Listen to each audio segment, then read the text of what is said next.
Good morning everyone. मैं Ram online classes में आपका स्वागत करता हूं। जैसा कि आपको मालूम है, जेईएन की क्लासेज चल रही हैं, टेक्निकल डिपार्टमेंट इलेक्ट्रिकल की। और अब इसमें हम इसी सीरीज में हम आज एक नया सब्जेक्ट शुरू करते हैं, कंट्रोल सिस्टम। हम एक नया सब्जेक्ट शुरू करते हैं, कंट्रोल सिस्टम। ठीक है। अब आपको मालूम है कि कंट्रोल सिस्टम कितना इम्पोर्टेंट सब्जेक्ट है।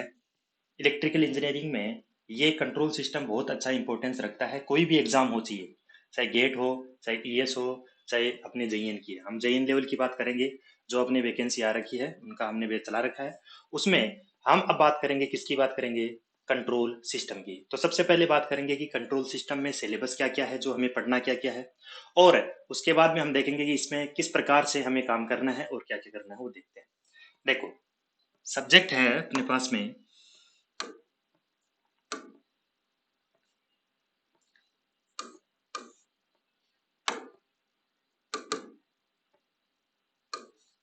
Control system. देखो, अब इसमें कोई कंट्रोल सिस्टम, इसका मतलब इसमें कोई मैकेनिज्म वगैरह नहीं पढ़ेंगे अपन। में इसमें नेट मैथमेटिकल फॉर्म पढ़ेंगे, किस प्रकार से क्वेश्चन आते हैं, किस प्रकार से सोल्व करते हैं। हम इसमें ये नहीं करेंगे कोई डिवाइस पढ़ेंगे कि कंट्रोल करने वाली ये वाला, इसमें ऐसा कुछ भी नहीं पढ़ेंगे। आप देखोगे इसमें सारी कैलकुलेशन, जैसे ट्रांसफर फंक्शन कैसे निकालते हैं, स्टेबिलिटी कैसे निकालते हैं, क्या बॉडी प्लॉट होता है, क्या नाइक्विस्ट प्लॉट होता है, किस प्रकार से उनमें सारी चीजें होती है, एनालिसिस, टाइम रिस्पॉन्स एनालिसिस होता है, वो सारी चीजें हम देखेंगे। ठीक है। और किस प्रकार से क्वेश्चन आते हैं, वन बाई वन अपन देखेंगे। तो सबसे पहले इनमें सिलेबस की बात कर लेते हैं। कंट्रोल सिस्टम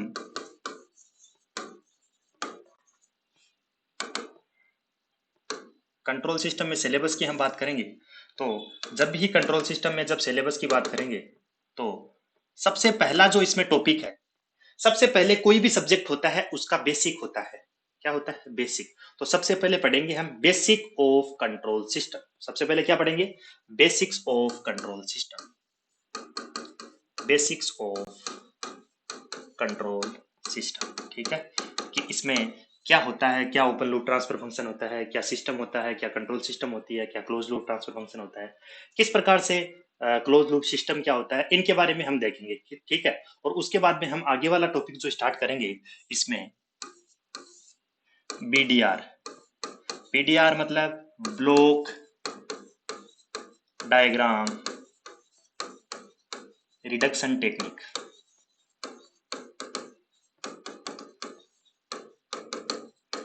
और इसी के साथ में एक पढ़ेंगे SFG, signal flow graph. Signal flow graph. ठीक है। अगला जो टॉपिक होता है इसमें टाइम रेस्पॉन्स एनालिसिस। तो इस टाइम रेस्पॉन्स एनालिसिस में हम देखेंगे किस प्रकार से एरर होती है, किस प्रकार से इसका एनालिसिस होता है टाइम रेस्पॉन्स का। ठीक है। डिले टाइम, राइज टाइम, ये सारी चीजें इसमें डिस्कस करेंगे। किस प्रकार से न्यूमेरिकल पढ़े पूछे जाते हैं, किस प्रकार से क्वेश्चंस आते हैं, वो सारी चीज में अपन यहाँ देखेंगे। टाइम रेस्पॉन्स सबसे ज्यादा इंपॉर्टेंट टॉपिक है। टाइम रिस्पॉन्स बहुत ज्यादा इंपॉर्टेंट टॉपिक है। पूरी कंट्रोल सिस्टम में सबसे पहले क्वेश्चन आएगा। यदि कोई हल्का फुल्का क्वेश्चन बेसिक वगैरह से पूछ लेंगे, लेकिन जब मान लो को पूरी कंट्रोल सिस्टम में उन्हें क्वेश्चन देना है कि साहब अपन को तो मिनिमम 2 या 3 क्वेश्चन ही उठाने हैं, तो वो सबसे पहले किस में बात करेगा? Time response. ठीक है। तो टाइम रेस्पॉन्स बहुत ज्यादा इंपॉर्टेंट है। इसको आपको ध्यान से, पूरी कंट्रोल सिस्टम ध्यान से देखना। पूरी की पूरी कंट्रोल सिस्टम इंटरलिंक्ड है। ऐसा कुछ नहीं है कि मान लो पहले आप टाइम रेस्पॉन्स पढ़ लिए, ऐसा कुछ है। अपन इस स्टार्टिंग से पढ़ेंगे बेसिक ऑफ कंट्रोल सिस्टम। अब टाइम रेस्पॉन्स एनालिसिस में क्या क्या बातें होंगी हम देखेंगे, लेकिन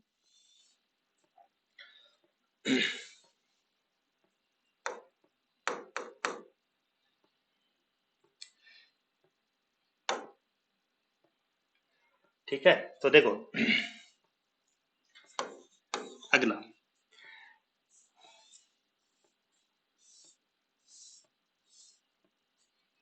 टाइम रिस्पॉन्स एनालिसिस। ठीक है। अगला हम बात करेंगे स्टेबिलिटी। किसकी बात करेंगे? स्टेबिलिटी। अब स्टेबिलिटी में किस प्रकार से देखना, स्टेबिलिटी जो टॉपिक है इसमें हम बात करेंगे एक तो टाइम रेस्पॉन्स टेक्निक और एक फ्रीक्वेंसी रेस्पॉन्स, है ना। एक तो टाइम रेस्पॉन्स टेक्निक हम देखेंगे, टाइम रेस्पॉन्स टेक्निक और एक फ्रीक्वेंसी रेस्पॉन्स टेक्निक। अब इसमें हम देखेंगे, इसमें जो हम देखेंगे टाइम रेस्पॉन्स टेक्निक में हम देखेंगे राउथ हर्विट्ज क्राइटेरिया। क्या होता है राउथ हर्विट्ज क्राइटेरिया?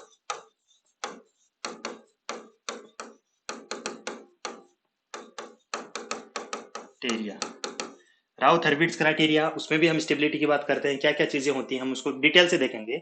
और फिर हम देखेंगे इसमें रूट लोकस। ठीक है। अब हम जब भी हम फ्रीक्वेंसी रिस्पॉन्स टेक्निक की बात करते हैं उसमें हम बात करते हैं किसकी? एक तो बॉडे प्लॉट और एक हम बात करते हैं पोलर प्लॉट। अब पोलर प्लॉट में ही नाइक्वेस्ट प्लॉट आता है। समझ में आई बात? ठीक है।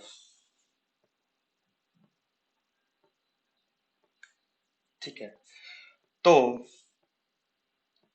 ये इसमें इतना, ये क्या हो गया हमारे पास में 4 टॉपिक हो गए। अब हम बात करते हैं कि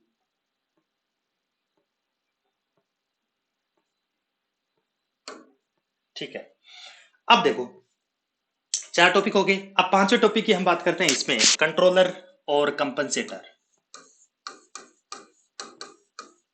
कंट्रोलर एंड कंपनसेटर। ठीक है, कंट्रोलर और कंपनसेटर। ठीक है, फिर हम आगे जो आगे वाला टॉपिक है उसकी हम बात करेंगे स्टेट स्टडी स्टेट एनालिसिस। ठीक है, तो ये सारे टॉपिक है जो हमें कंट्रोल सिस्टम में क्या करने हैं, स्टडी करने हैं। अब इनको हम 1 बाय 1 करके देखेंगे और इनको ध्यान से पढ़ना, एक एक टॉपिक को क्लियर करना है, एक एक कंसेप्ट को क्लियर करते हुए चलना है। अपन को कोई जल्दबाजी नहीं करनी है। ठीक है, तो हम सबसे पहले स्टार्ट करते हैं basics of control system. Basics of control system, तो देखो बेसिक्स ऑफ कंट्रोल सिस्टम की हम जब भी बात करेंगे तो बेसिक्स ऑफ कंट्रोल सिस्टम में हम बात करते हैं, बेसिक्स ऑफ कंट्रोल सिस्टम में हम बात करते हैं तो क्या होता है, सबसे पहले नाम दिया है कि कंट्रोल सिस्टम। कंट्रोल सिस्टम, अब कंट्रोल सिस्टम की हम बात करेंगे लेकिन उससे पहले कंट्रोल तो बाद में, पहले सिस्टम क्या होता है हम उसकी बात करेंगे। क्या होता है सिस्टम? तो सिस्टम की हम डेफिनेशन देते हैं कि system means forming of signal. System means, system means forming of signal. Forming of signal. ठीक है, कोई सिस्टम, जैसे मान लो ये पंखा है, फैन है। अब फैन को आप जब ऑन करोगे तो वो घूमना स्टार्ट हो जाएगा। अब वो घूमना स्टार्ट हो जाएगा तो उसने वो क्या सिस्टम की तरह काम, वो हवा देना स्टार्ट, कुछ ना कुछ काम कर रहा है ना यार। तो वो एक क्या हो गया, सिस्टम हो गया। अब वो कंट्रोल्ड है नहीं है, कंट्रोल्ड, वो सिस्टम कंट्रोल सिस्टम कब कहलाएगा? तो लेकिन उससे पहले वो सिस्टम तो होना जरूरी है। तो वो कोई भी आउटपुट दे, हम इनपुट किसी को देंगे तो वो आउटपुट देता है, तो वो क्या हो गया, सिस्टम। और वही सिस्टम, कंट्रोल सिस्टम किस प्रकार बनते हैं हम उनके देखेंगे। लेकिन पहले देखो सिस्टम क्या होता है। सिस्टम और कंट्रोल सिस्टम है, जैसे मान लो ये सिस्टम है, सिस्टम में हम क्या करेंगे, इनपुट सिग्नल दिया, क्या दिया, इनपुट सिग्नल दिया, तो आउटपुट सिग्नल हमें प्राप्त हुआ, आउटपुट सिग्नल हमें प्राप्त हुआ। अब ये जो आउटपुट सिग्नल है ये डिजायर्ड भी हो सकता है और अनडिजायर्ड भी हो सकता है। ठीक है, लेकिन सिस्टम का मतलब ये है, वो ये नहीं कहता कि आउटपुट डिजायर्ड आएगा या अनडिजायर्ड आएगा। जैसे आपने इनपुट दिया, फैन को आपको स्विच ऑन किया तो उनको आपने इलेक्ट्रिसिटी सप्लाई दे दी, तो मतलब इनपुट तो दे दिया। अब इनपुट आपने दे दिया, अब वो घूमेगा भी। अब वो घूमेगा, इसका मतलब क्या हुआ, इसका मतलब वो आउटपुट तो दे रहा है। अब हम उसको रेगुलेटर से कंट्रोल नहीं कर पा रहे हैं, या फिर वो अपनी स्पीड से घूमेगा, वो एक अलग बात है, लेकिन वो आउटपुट तो दे रहा है ना यार। अब आउटपुट जब दे रहा है इसका मतलब वो क्या है, सिस्टम तो है। दैट मीन्स यदि इनपुट हमने दिया किसी भी सिस्टम में और आउटपुट हमें मिल रहा है, ठीक है, तो अब ये आउटपुट डिजायर्ड भी हो सकता है या फिर मैं कहूं अनडिजायर्ड भी हो सकता है। डिजायर्ड भी हो सकता है और अनडिजायर्ड भी हो सकता है। अब प्रॉब्लम यह है कि ये सिस्टम यदि डिजायर्ड और अनडिजायर्ड है, ये सिस्टम यदि डिजायर्ड और अनडिजायर्ड है, तो उस कंडीशन में ये सिस्टम क्या कहलाएगा, अपना सिर्फ और सिर्फ सिस्टम कहलाएगा। ठीक है, अब यही सिस्टम कंट्रोल्ड सिस्टम हो जाए, तो कंट्रोल सिस्टम किसको बोलोगे? ये एक सिस्टम है, ये कंट्रोल सिस्टम की हम बात करेंगे। ये सिस्टम कंट्रोल कब बन जाएगा? जब आपने इनपुट सिग्नल दिया, जब आपने क्या दिया? इनपुट सिग्नल दिया, और आउटपुट कैसा आना चाहिए? जो हमें चाहिए, डिजायर्ड आउटपुट ही हमें मिलना चाहिए। क्या मिलना चाहिए? डिजायर्ड आउटपुट ही हमारे पास में मिलना चाहिए। तब उस कंडीशन में वो जो सिस्टम क्या बन जाएगा? कंट्रोल सिस्टम कहलाएगा। अब इसमें अनडिजायर्ड नहीं आएगा, जो हमें चाहिए वही आएगा। जैसे मान लो आपको चाहिए कि इस पंखे की इतनी आरपीएम की स्पीड चाहिए, तो आप रेगुलेटर लगा दो, ठीक है। तो उसके अकॉर्डिंग आप क्या करो, जितनी आपको स्पीड चाहिए उसके अनुसार आप क्या कर दोगे? उसको रेगुलेट कर दोगे, उसको ओपन। तो इसका मतलब हमारे पास में आउटपुट क्या हुआ? डिजायर्ड हुआ। देखो एग्जांपल देखते हैं इसके किस प्रकार से। देखो, मैं एग्जांपल सिस्टम और कंट्रोल सिस्टम की बात करें। अभी अभी हमें इसमें अंदर जाने से पहले हमें कंट्रोल सिस्टम को तो समझना तो है ना। तो पहले हमने सिस्टम और कंट्रोल सिस्टम के एग्जांपल की बात करेंगे। मैं जैसे जैसा बोलता हूँ आप बता दे जाना कि ये सिस्टम है या कंट्रोल सिस्टम। जैसे मैं बात करता हूँ, एग्जाम्पल ए ट्यूब, ये ट्यूबलाइट मान लो, ठीक है। अब ये क्या है, एक सिस्टम है या कंट्रोल सिस्टम? अब इसके साथ में कोई नहीं दे रखा है कि ये किस प्रकार से कंट्रोलिंग डिवाइस हो रहा है, ये सिर्फ ट्यूब दे रखा है, ठीक है। तो इसका मतलब ये अभी कोई कंट्रोल की सिस्टम नहीं दे रखा है इसमें। तो अब ये क्या है, एक सिर्फ क्या है, सिस्टम। जब आपने क्या किया, आपने सप्लाई दिया, तो ये क्या होगा? ऑन होगा, इलेक्ट्रिसिटी जनरेट कर। अब ये जरूरी नहीं है कि इसकी इतनी इंटेंसिटी है, इतना अपन कंट्रोल, कोई भी डिवाइस कंट्रोलिंग डिवाइस से कनेक्टेड नहीं है, इसलिए ये क्या है? सिस्टम तो है ये ना। तो ये क्या है? ए सिस्टम। चलो इससे अच्छा एग्जांपल लेते हैं हम, फैन वाला ज्यादा क्लियर होगा। देखो कैसे, जैसे मैं बात करता हूं ए फैन, ए फैन, एक फैन, ये क्या सिस्टम है क्या? भाई बिल्कुल सिस्टम है। अब आपने सप्लाई दी तो वो घूमना स्टार्ट हो जाएगा, वो आउटपुट तो देगा, हवा देगा ना यार, हमें एयर देगा, जिससे हमें क्या होगा? हमें क्या आराम मिलेगा। तो वो एक सिस्टम तो है ना। आउटपुट कोई भी हमने किसी सिस्टम में इनपुट दिया और वो आउटपुट दे रहा है, इसका मतलब वो सिस्टम तो है। नो डाउट इन दैट, वो तो सिस्टम तो है। इसका मतलब एक फैन ये सिस्टम है, ये क्या कहलाएगा? ये एक सिस्टम है। एक बात, अब मैं ऐसा बोलता हूं, ए फैन विदाउट, विदाउट ए फैन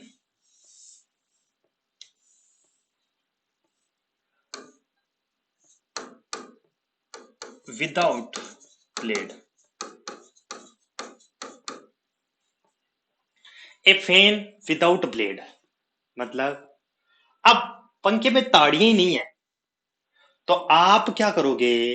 अब इनपुट सप्लाई दिया आपने तो वो घूमेगा, अरे उसका ढांचा तो घूमेगा, लेकिन क्या वो आउटपुट है क्या? आप बोलोगे सर घूम रहा है, आउटपुट तो है। आउटपुट वो नहीं है, पंखे का काम आउटपुट वो नहीं है। आउटपुट क्या है? वो हमें आराम दिलाए। जैसे हम पंखा चलाए, उसे हवा तो देना, वो हवा देगा क्या? नहीं देगा। इसका मतलब अभी वो आउटपुट, प्रॉपर आउटपुट ही नहीं दे। अब डिजायर्ड और अनडिजायर्ड की तो बात में, अरे दे तो सही, कुछ दे ही नहीं रहा आउटपुट। इसका मतलब वो क्या है? एक कुछ भी सिस्टम भी नहीं है, वो सिस्टम ही नहीं है। एक पंखा जो विदाउट ब्लेड, यानी ए फैन विदाउट ब्लेड, ब्लेड नहीं है, तो उस कंडीशन में वो क्या है? वो सिस्टम ही नहीं है, वो सिस्टम ही नहीं है। तो नॉट ए सिस्टम। अब आप इसको सिस्टम नहीं बोलोगे, तो आपने देख लिया कि सिस्टम क्या है। सिस्टम को पहचाना आ गया कि आपने इनपुट दोगे तो आपके पास में आउटपुट आना चाहिए। एक बात, दूसरी बात देखो, मैं बोलूं ए fan with blade, third year. अब बताओ ये सिस्टम है कि कंट्रोल सिस्टम है? पहली बात तो सिस्टम तो है क्या? एक पंखा ब्लेड के साथ में, वो अब की बार हवा देगा, इनपुट सप्लाई दोगे, इसका मतलब वो अब क्या हो गया? अब वो क्या बन गया? सिस्टम बन गया। अब कंट्रोल सिस्टम नहीं है, क्यों? क्योंकि यहाँ रेगुलेटर नहीं दिया है, ठीक है। इसका मतलब ये क्या है? ये भी एक क्या है मेरा? सिस्टम है। अब मुझे एक बात तो, ए फैन विद रेगुलेटर, अब उसके बारे में बताओ। ए फैन विथ रेगुलेटर, रेगुलेटर देखा ना, आप हवा कम या ज्यादा कर सकते हो, ठीक है ना। तो एक पंखा किसके साथ में? रेगुलेटर के साथ में। इसका मतलब आपने इस पंखे को इनपुट दोगे तो ये घूमेगा, और इसमें ये फैसिलिटी भी है कि आपको जितनी स्पीड चाहिए उतनी आप कंट्रोल भी कर सकते हो। इसका मतलब ये जो फैन है वो क्या है? वो क्या है? कंट्रोल सिस्टम है। ए फैन विथ रेगुलेटर, ये क्या कहलाएगा? Control system. अरे समझ में आ रहा है कुछ कुछ? बिल्कुल। तो अब मुझे एक बात बताओ कि ए फैन विदाउट रेगुलेटर, इसके बारे में बताओ। एक ही क्वेश्चन को हर प्रकार से देखेंगे तो आपको समझ में आ जाएगा सिस्टम क्या है, कंट्रोल सिस्टम। मेरे को समझाना है सिर्फ इतना ही है, बाकी कुछ नहीं है। तो देखो, ए फैन विदाउट रेगुलेटर, ये क्या है? ये क्या है? ये अपने पास में ए सिस्टम है, कंट्रोल सिस्टम नहीं है। अब देखो, अब मुझे बताओ योर हार्ट, ये बताओ आपका जो हार्ट है किस तरफ होता है? देख लेना किस तरफ होता है ना? ठीक है। आपका हार्ट है वो क्या है? कंट्रोल सिस्टम है या फिर सिस्टम है? कंट्रोल का मतलब ये नहीं है कि आप ही कंट्रोल करो। अभी हम देखेंगे कि ओपन लूप ट्रांसफर फंक्शन में, open loop transfer manually controlled होता है, और उसमें close loop control system automatic control होता है। इसका मतलब ये कोई जरूरी नहीं, यहाँ पर ये डेफिनेशन नहीं चल रही है कि खुद कंट्रोल करो। आप अपने दिमाग लगाओ कि यार कंट्रोल सिस्टम कैसे? अपन तो रेगुलेटर को तो अपन कर रहे हैं, ठीक है, खुद से मैन्युअली कंट्रोल कर रहे हैं, लेकिन हार्ट तो अपन तो कंट्रोल कर नहीं पा रहे, इसलिए क्या हो गया? ये सिस्टम हो गया? नहीं, ये क्या है? ऑटोमेटिक कोई भी चीज है वो भी क्या है? अभी हम देखेंगे सिस्टम, कंट्रोल सिस्टम क्या होता है। एक तो open loop trans control system और क्लोज लूप कंट्रोल सिस्टम, ठीक है। इसका मतलब अभी ये जो योर हर्ट है, आप तो कंट्रोल नहीं कर रहे हो, लेकिन ऑटोमेटिक तो कंट्रोल हो रहा है। ऐसा थोड़ी है कि इसके झटके भी 1 घंटे नहीं चलेंगे, ये तो चलता रहता है अनवरत, कंट्रोलिंग ऑटोमेटिक होती है। इसका मतलब ये भी क्या है? एक कंट्रोल सिस्टम है। अरे किसी का हर्ट ऐसा है क्या जो बिना कंट्रोल के है? बोले सर मेरा मेरे वाला। ठीक है ना, किसी का भी क्या है? वो नहीं है। अब लंग्स की बात कर लेता हूं, आपके फेफड़े, लंग्स, ये भी क्या है? जो चीज ऑटोमेटिक है, ये ऑटोमेटिक हो रहा है, लंग, फेफड़े, तो ठीक है। इसका मतलब ये रेस्पिरेटरी सिस्टम है, लंग्स रेस्पिरेटरी सिस्टम यानी श्वसन तंत्र, वो ऑटोमेटिक है सारा सिस्टम। तो ये भी क्या है मेरा? एक कंट्रोल सिस्टम। आई होप आपको ये समझ में आ गया होगा कि सिस्टम क्या होता है और कंट्रोल सिस्टम क्या होता है, ठीक है। तो ये आपने देखा कि किस प्रकार से कंट्रोल सिस्टम होता है और किस तरह से सिस्टम होता है, ये हमने बात कर ली। अब हम बात करेंगे कि ओपन लूप कंट्रोल सिस्टम क्या है और क्लोज लूप कंट्रोल सिस्टम क्या है। हमने देखा ना कि कंट्रोल सिस्टम की बात, सिस्टम की बात करी, फिर कंट्रोल सिस्टम की बात करी। अब इसमें भी हम देखेंगे कि कंट्रोल सिस्टम, एक तो ओपन लूप कंट्रोल सिस्टम होता है, एक क्लोज लूप कंट्रोल सिस्टम होता है। किस प्रकार से होता है, किस प्रकार से मैकेनिज्म होती है, और क्या फर्क होता है ओपन लूप कंट्रोल सिस्टम और क्लोज लूप कंट्रोल सिस्टम के अंदर, तो वो देखो आप।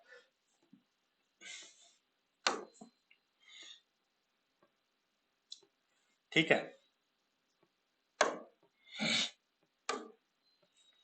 देखो भैया, मैं बात करता हूं सबसे पहले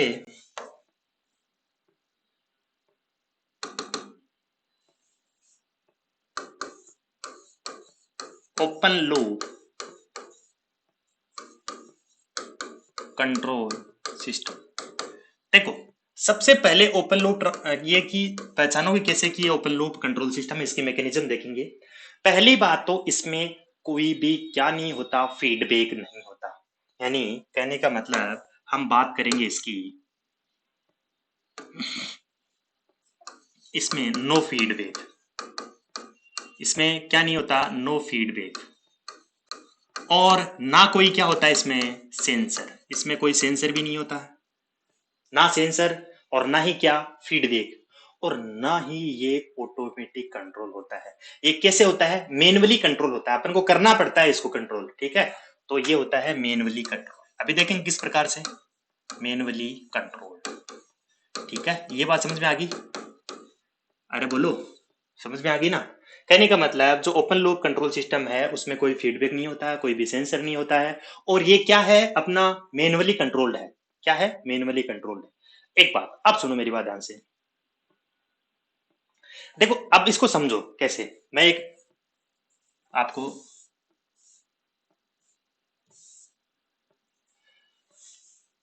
यहां क्या करता हूं, यहां पर मैं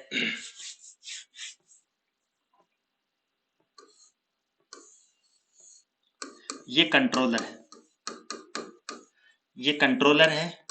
कंट्रोलर के बाद में यहां पर एक प्लांट प्रोसेसर है, मैं समझाऊंगा इसको किस प्रकार से। प्लांट प्रोसेसर, और ये है आउटपुट सिग्नल।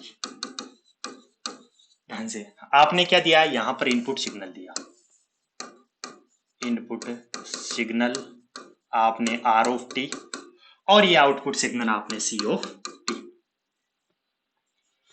अब मुझे एक बात बताओ यहां से, अब देखो इसको समझेंगे कैसे, ये कंट्रोलर है और ये क्या है, plant processor. Plant processor controller का मतलब यहां से आपको कंट्रोल करना है।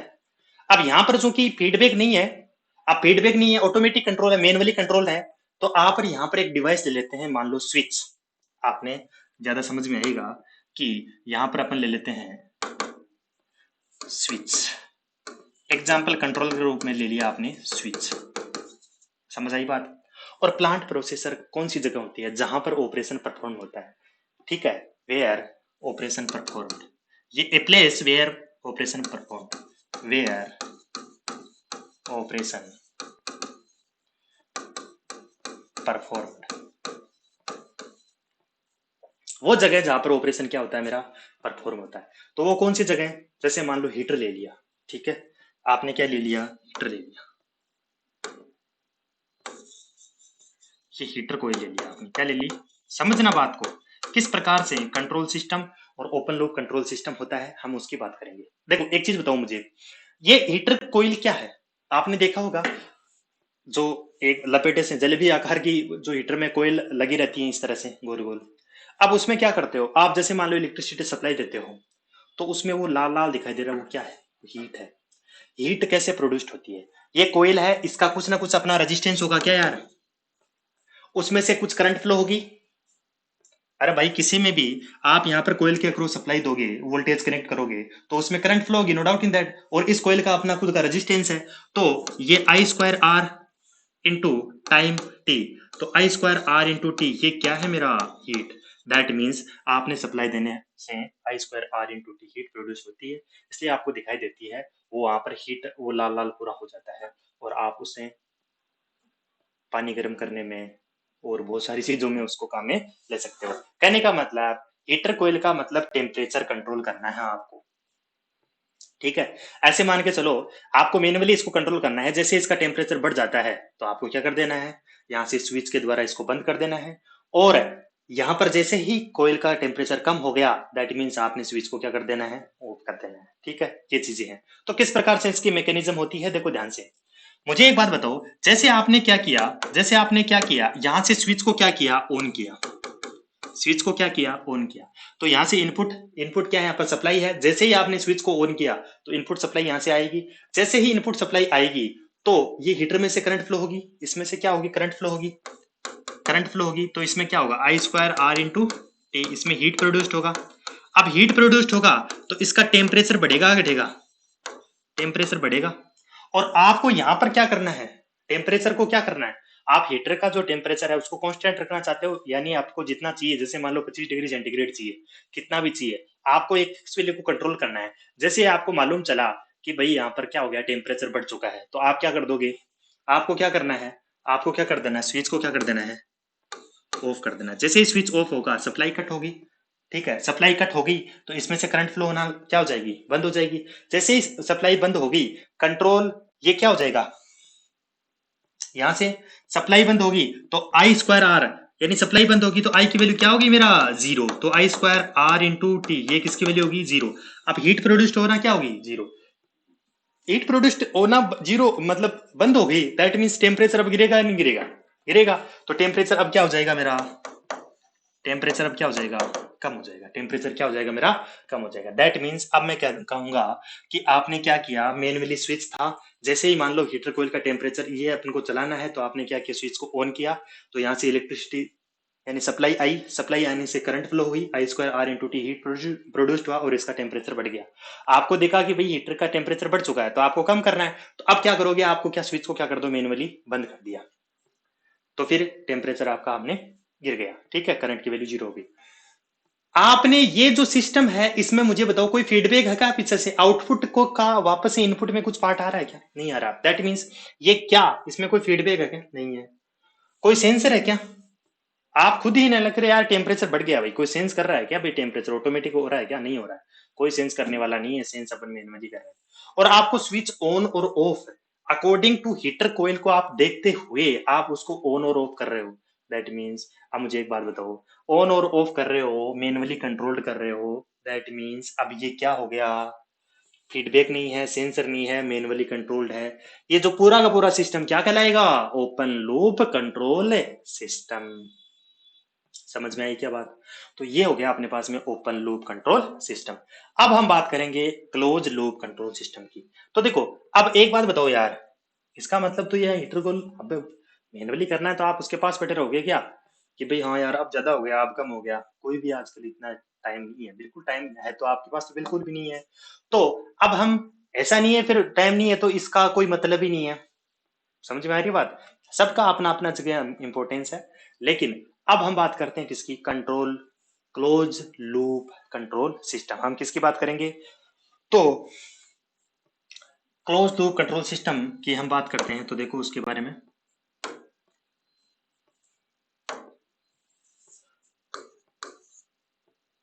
तो अब सिस्टमेटिक अरेंजमेंट देख लेते हैं किसका, क्लोज लूप कंट्रोल सिस्टम का। तो क्लोज लूप कंट्रोल सिस्टम। अब मुझे पहली बात तो एक बात तो, इसमें क्या क्या होगा, इसमें फीडबैक होगा क्या, बिल्कुल होगा साहब। इसमें सेंसर होगा क्या, बिल्कुल होगा साहब, दिखाऊंगा कैसे होगा। फिर और क्या होगा, इसमें मैनुअली कंट्रोल या ऑटोमेटिक कंट्रोल, इसमें क्या होगा, ऑटोमेटिकली कंट्रोल, ऑटोमेटिकली कंट्रोल, ठीक है। अब देखो, ये ऑटोमेटिकली, ये क्लोज लूप कंट्रोल सिस्टम है जिसमें फीडबैक है, सेंसर है, ऑटोमेटिकली कंट्रोल है। ये सारी चीजें इसमें क्या होती हैं, अपने पास में होती हैं। तो देखो किस प्रकार से होता है, वही एग्जांपल लेते हैं, लेकिन अब की बार थोड़ा सा चेंज होगा। अब सिस्टमेटिक अरेंजमेंट में आप क्या करोगे, सबसे पहले कंट्रोलर, फिर प्लांट प्रोसेसर, और आपकी बार एक चीज आ जाएगी अपने पास में, फीडबैक नेटवर्क। यहां से मैं करता हूं, यहां से, ये अपने पास में कंट्रोलर है,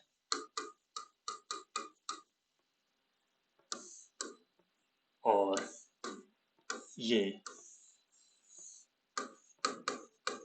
प्लांट प्रोसेसर, जहां पर क्या होता है, अभी देखा ना, जहां पर ऑपरेशन परफॉर्म होता है ना। फिर ये इधर C of T, output signal,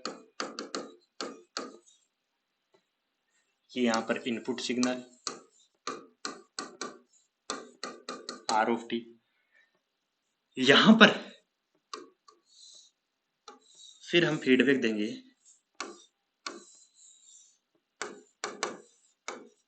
feedback थोड़ा सा इसको थोड़ा,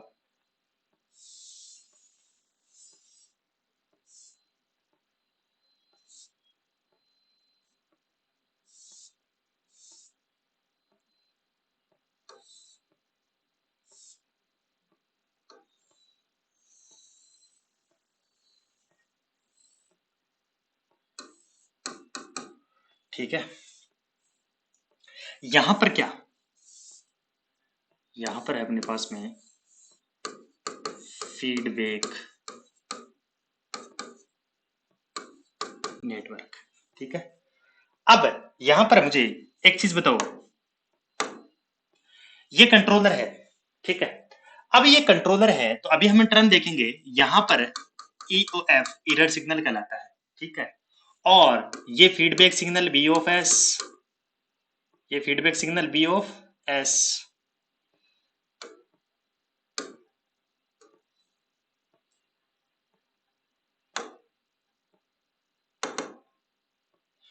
ये है बी ऑफ एस। ये कंट्रोलर का जो आउटपुट होता है वो actuating signal A of S, actuating signal A of S. हम एक एक टर्म को देख लेंगे। यहां पर ये यहां पर है सेंसर, ये क्या है सेंसर, सेंस करेगा। सर एग्जाम्पल के तौर पर देखेंगे थर्मिस्टर, टेम्परेचर को सेंस करने के लिए किसको कहाँ मिलेंगे, थर्मिस्टर को कहाँ मिलेंगे ना यार। यहाँ पर एक थर्मिस्टर कनेक्टेड होता है जो सेंसिंग का काम करता है। हमने कहा ना यार इसमें क्या होगा, एक सेंसर होगा, फीडबैक होगा, है ना। और ऑटोमेटिकली कंट्रोल कैसे होगा वो चीज देखनी है अपने को, किस प्रकार से ऑटोमेटिक कंट्रोल्ड है। ये प्लांट प्रोसेसर, यहां पर हमने ले लिया प्लांट प्रोसेसर। तो एग्जांपल ले लिया हमने क्या, हीटर कोयल ले लिया ना यार, हीटर कोयल। एक बात, अब यहां पर कंट्रोलर के रूप में क्या लोगे, यहां पर रिले, कंट्रोलर के रूप में हमने ले लिया रिले, और फीडबैक कंट्रोल सिस्टम के रूप में एग्जांपल ब्लोवर ले लिया, ठीक है। और यहां पर इसका फीडबैक जो सिग्नल है वो क्या हो जाएगा, H of S, feedback signal, ठीक है। फीडबैक गेन हम बात करेंगे इसकी एच ऑफ एस की, हम एक एक की बात करेंगे किस प्रकार से। इसका जीसी ऑफ एस, ये क्या है, ट्रांसफर फंक्शन ऑफ कंट्रोलर, है ना। और ये plant processor G of S, ये किसका हो गया, प्लांट प्रोसेसर हो गया जी ऑफ एस, यानी transfer function of the plant G of S, ठीक है। ये फीडबैक गेन हो गया और ये फीडबैक सिग्नल हो गया बी ऑफ एस। अब देखो मुझे ध्यान से, यहां से ध्यान से देखिए, अब किस प्रकार से इसमें कंट्रोल होगा उसकी हम बात करेंगे। तो देखो हमें क्या करना है, अब मान लो हम इनपुट सिग्नल हमें 25 डिग्री सेंटीग्रेड यानी रूम का टेम्परेचर हमें क्या करना है, 25 डिग्री सेंटीग्रेड मेंटेन रखना है, ठीक है। तो किस प्रकार से देखो ये 25 डिग्री सेंटीग्रेड। अब मुझे एक बात दो, यहां पर ई ऑफ एस ये इनपुट क्या है, ये इसका लाप्लास ट्रांसफॉर्म क्या हो गया, आर ऑफ टी का लाप्लास ट्रांसफॉर्म हो गया आर ऑफ एस। मुझे एक बात बताओ यहां से, एरर सिग्नल, एरर सिग्नल यानी ई ऑफ एस वो क्या होगा, आर ऑफ एस माइनस, ये नेगेटिव फीडबैक है तो बी ऑफ एस, ठीक है, बी ऑफ एस। यानी ये जो एरर सिग्नल है क्या, जो आर ऑफ एस और बी ऑफ एस का जो कंपैरिजन है उसके हिसाब से कंट्रोलर में जाएगा और रिले सेंस करेगा, उसके अनुसार ये ऑटोमेटिक कंट्रोल होगा, किस प्रकार से वो देखना है। देखो मुझे एक बात बताओ, यहां से यानी कि कहने का मतलब ये कंट्रोलर, जब कंट्रोलर में इनपुट आएगा तभी तो ये कंट्रोल करेगा, यानी रिले सेंस करेगा, और रिले सेंस करेगा तो ये क्या करेगा, स्विच की तरह काम करेगा, किस प्रकार से करेगा वो देखो। अब मुझे एक बात बताओ, यहां से जैसे ही आपने क्या किया, एक यहां से एक बार रिले की ओर देख लेते हैं। ये रिले पूरा एक साथ समझे, रिले मान लो जैसे मान लो एक स्विच की तरह काम कर रहा है। तो मैं क्या करता हूं, ये प्लस माइनस, ये माइनस प्लस, ये इस प्रकार से है, ये रिले है। रिले की हम बात कर दें, देखो ध्यान से देखो पहली बात को, जैसे मान लो स्टार्टिंग में ये क्या है, मान लो आपने इधर से सप्लाई दिया, ठीक है, सप्लाई दिया तो ये कंट्रोलर में इनपुट गया, रिले ने सेंस किया, रिले ने सेंस किया, सप्लाई आगे दिया हीटर कोयल में, हीटर कोयल में गया तो हीटर कोयल में टेम्परेचर क्या हो जाएगा, मेरा टेम्परेचर क्या हो जाएगा, बढ़ जाएगा, टेम्परेचर क्या हो जाएगा, बढ़ जाएगा। और टेम्परेचर बढ़ते बढ़ते यहां पर हो गया अपने पास में टेम्परेचर बढ़ते बढ़ते हो गया 26 डिग्री सेंटीग्रेड। कितना हो गया, 26 डिग्री सेंटीग्रेड हो गया। हमें डिजायर्ड आउटपुट कितना चाहिए, 25 डिग्री सेंटीग्रेड ही। हमने कर रखा है कि इस रूम का टेम्परेचर कितना रहना चाहिए, सिर्फ 25 डिग्री सेंटीग्रेड रहना चाहिए। अब यहाँ तो आउटपुट में कितना हमारे पास में, इस रूम का टेम्परेचर 26 डिग्री सेंटीग्रेड हो गया, तो ये 26 डिग्री सेंटीग्रेड थर्मिस्टर के द्वारा सेंस कर लिया जाएगा, और इसको फीडबैक के द्वारा यहाँ पर बी ऑफ एस की वैल्यू कितनी हो जाएगी, 26 डिग्री सेंटीग्रेड। तो यानी E of S, R of S तो कितना चाहिए हमें, 25 डिग्री सेंटीग्रेड, ठीक है, कितना चाहिए, 25 डिग्री सेंटीग्रेड। ध्यान से समझो मैकेनिज्म को, कुछ भी नहीं है, बहुत आसान है।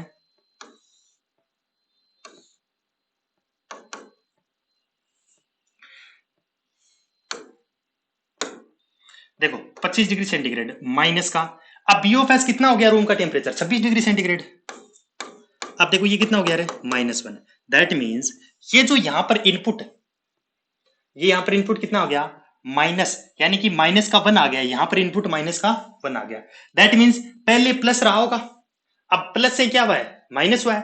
दैट मीन्स प्लस से क्या हो गया, अब माइनस, प्लस से क्या हो गया, माइनस।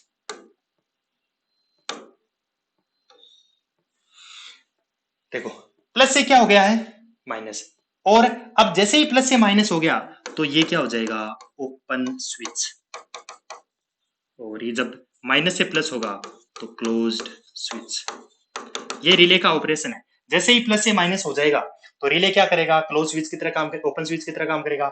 और जैसे ही माइनस से प्लस हो जाएगा तो क्या हो जाएगा, क्लोज स्विच की तरह काम करेगा। तो देखो ध्यान से, जैसे ही आपके पास में माइनस आया तो नेगेटिव साइन आ गया, तो पहले प्लस रहा होगा, तो क्या हो गया, प्लस से माइनस, तो स्विच क्या हो जाएगा, ओपन। स्विच क्या हो जाएगा,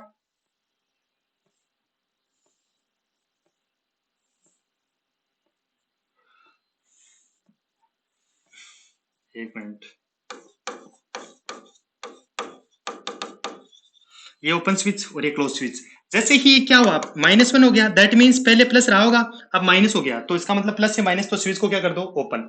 तो जैसे ही ये ओपन हुआ, अब ये स्विच क्या हो गया अपने पास में, ओपन। जैसे ही ओपन हुआ तो यहां से सप्लाई कट हो गई, सप्लाई कट होते हीटर में क्या हो गई, अब हीटर में क्या हो गई, हीटर में करंट जाना कम हो जाएगी, हीट जाना ही बंद होगी, तो जो टेम्परेचर था वापस से अब कम स्टार्ट हो जाएगा, कम होना स्टार्ट हो जाएगा, हो गया कम। तो जैसे मान लो कम होते होते ये कितना हो गया, 25 डिग्री सेंटीग्रेड हो गया, कितना हो गया, 25 डिग्री सेंटीग्रेड हो गया, कितना हुआ भैया, 25 डिग्री सेंटीग्रेड हो गया। तो अब जैसे 25 डिग्री सेंटीग्रेड हुआ तो यहां से, अब बताओ, error signal, R of S की वैल्यू कितनी है, ये तो फिक्स है 25 हमें रखना है, डिजायर्ड आउटपुट। और बी ऑफ एस भी कितना हो गया, 25, दैट मीन्स क्या हो गया, ये जीरो। अब यहाँ पर इनपुट जीरो है, इसका मतलब अभी भी इसमें सप्लाई की जरूरत नहीं है, तो ये मेंटेन चल रहा है, ठीक है। अब देखो, जैसे जैसे ये तो सप्लाई तो कट नहीं आ रहा, अब तो सप्लाई कट है तो हीटर में तो करंट तो जा नहीं रही, तो I square R into T क्या है, हीटर तो है ही नहीं, तो इसका टेम्परेचर और गिरेगा, और गिरेगा तो इसका टेम्परेचर और गया, मान लो 24 डिग्री सेंटीग्रेड।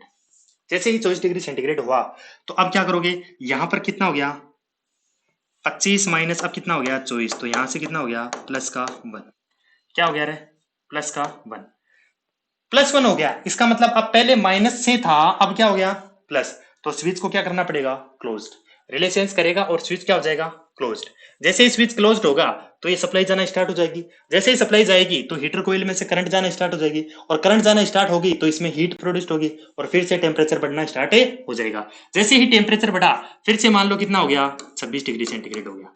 समझ रहे हो बात को, जैसे ही टेम्परेचर हो गया 26 डिग्री सेंटीग्रेड, तो 26 डिग्री सेंटीग्रेड जैसे ही हो गया, फिर से वही बात, 25 माइनस 26 फिर से हो गया -1, तो प्लस से माइनस हो गया, तो फिर से क्या हो जाएगा, ओपन स्विच। कहने का मतलब, एक बात बताओ, इस स्विच को आप ओपन और क्लोज कर रहे हो क्या, नहीं कर रहे हो।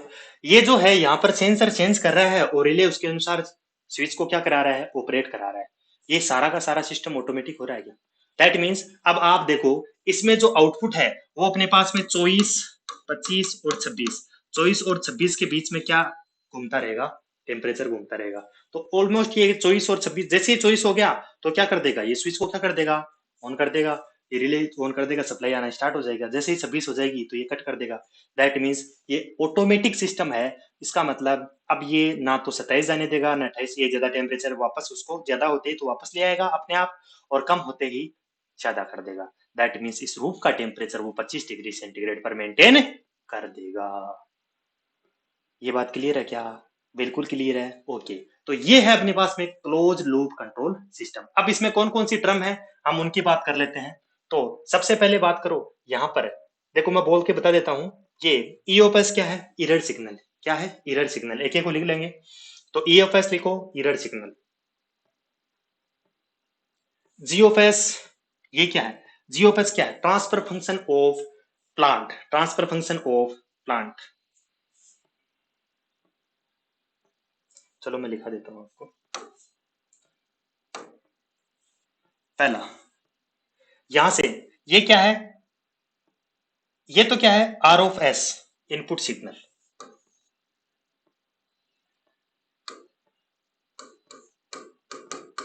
इनपुट सिग्नल क्या है मेरा, इनपुट सिग्नल।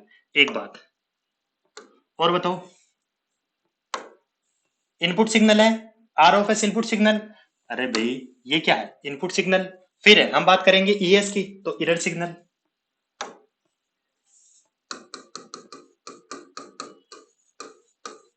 Error signal. फिर सीसीएस,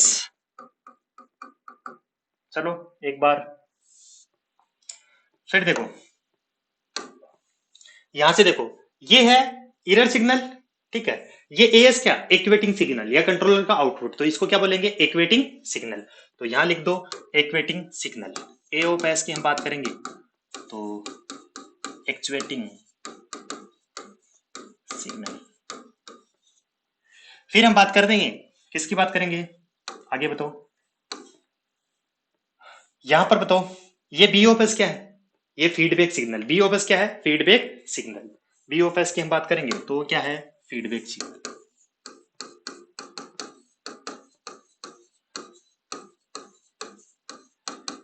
फीडबैक सिग्नल, ठीक है। एक बात अब सुनो ध्यान से, जैसे ये फीडबैक सिग्नल, अब और कौन कौन से बच गए, अब बताओ। जीसीएस, ये देखो यहां से, जीसीएस ये क्या है, अब मैं एक बार बता देता हूं, जीसीएस क्या है, ये है ट्रांसफर फंक्शन ऑफ कंट्रोलर। ये जीएस क्या है, ट्रांसफर फंक्शन ऑफ प्लांट। ये क्या है, H of S, feedback gain, ठीक है। तो जी ऑफ एस क्या है, एच ऑफ एस क्या है, feedback gain. H of S है अपने पास में, फीडबैक गेन, तो लिख दो इन तीनों को। तो जीसीएस बताओ, GCS transfer function of, transfer function of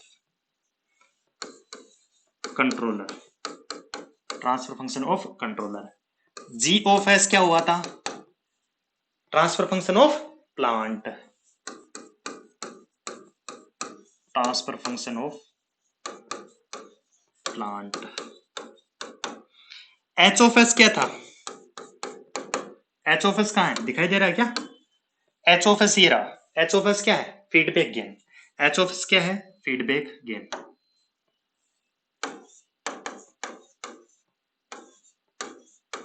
feedback gain. अब सुनो ध्यान से, यहां पर जी एस है तो है अपने पास में क्या, transfer function of, transfer function of plant, transfer function of plant. और फॉरवर्ड जी एस क्या है, transfer function of plant, GCS है ट्रांसफर फंक्शन ऑफ कंट्रोलर। तो अब जो है मैं आपसे ये बोलूंगा कि मुझे ये बताओ कि G of S into GC of S,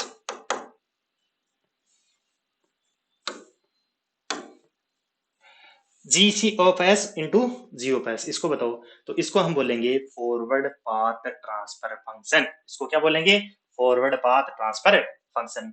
तो लिख दो इसको, फॉरवर्ड पाथ ट्रांसफर फंक्शन, इसको क्या बोलेंगे, forward path transfer function. Okay, अब देखो फॉरवर्ड पाथ ट्रांसफर फंक्शन की बात होगी, उसके बाद में हम एक बात और करेंगे यहां पर। अब मैं GCS, GC of S, GS और एच ऑफ एस, इन तीनों को क्या कर देता हूं, इन तीनों को मल्टीप्लाई करता हूं। तो तीनों को मल्टीप्लाई करने पर ये क्या बन जाएगा, एक लूप बन जाएगा ना। तो इसको हम बोलेंगे लूप गेन, इसको क्या बोलेंगे, लूप गेन। तो यहां से मैं बात करता हूं G C of S, G of S into H of S, इसको हम बोलेंगे, इसको क्या बोलेंगे, लूप गेन। इसको हम क्या बोले जाएंगे, लूप गेन, ठीक है। तो ये अपने पास में हो गया, लूप गेन की बात हो गई। अब हमने ये देख लिया कि किस प्रकार से कंट्रोल सिस्टम होता है, किस प्रकार से ओपन लूप कंट्रोल सिस्टम होता है। हमने सबसे पहले बात करी सिस्टम क्या होता है, उसके बाद में हमने बात करी कि कंट्रोल सिस्टम क्या होता है। अब उसके बाद में हमने बात करी कंट्रोल सिस्टम में भी ओपन लूप कंट्रोल सिस्टम और क्लोज लूप कंट्रोल सिस्टम, हमने इसकी बात कर ली। अब हम बात करेंगे कि किस प्रकार से, कि किस प्रकार से आगे हम थोड़ा आगे बढ़ते हैं इसमें, कि जो इसका जो कंट्रोल सिस्टम है इसका एनालिसिस किस प्रकार करते हैं, दो तरीके से करते हैं। किस प्रकार से करते हैं, दो तरीके से करते हैं। तो देखो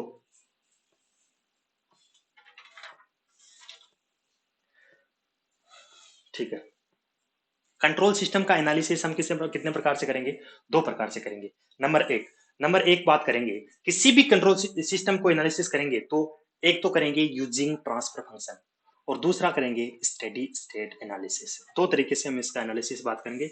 और आपको जब सबसे पहले हम बात करते हैं कि कितने प्रकार से हम इसका कंट्रोल सिस्टम करेंगे, और सॉरी एनालिसिस करेंगे और किस प्रकार से करेंगे। तो देखो एनालिसिस,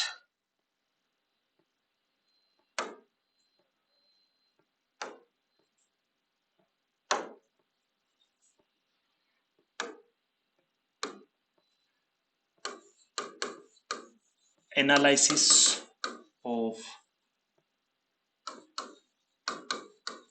कंट्रोल सिस्टम, दो प्रकार से। वो दो प्रकार कौन कौन से हैं उनकी हम बात करते हैं। एक तो यूजिंग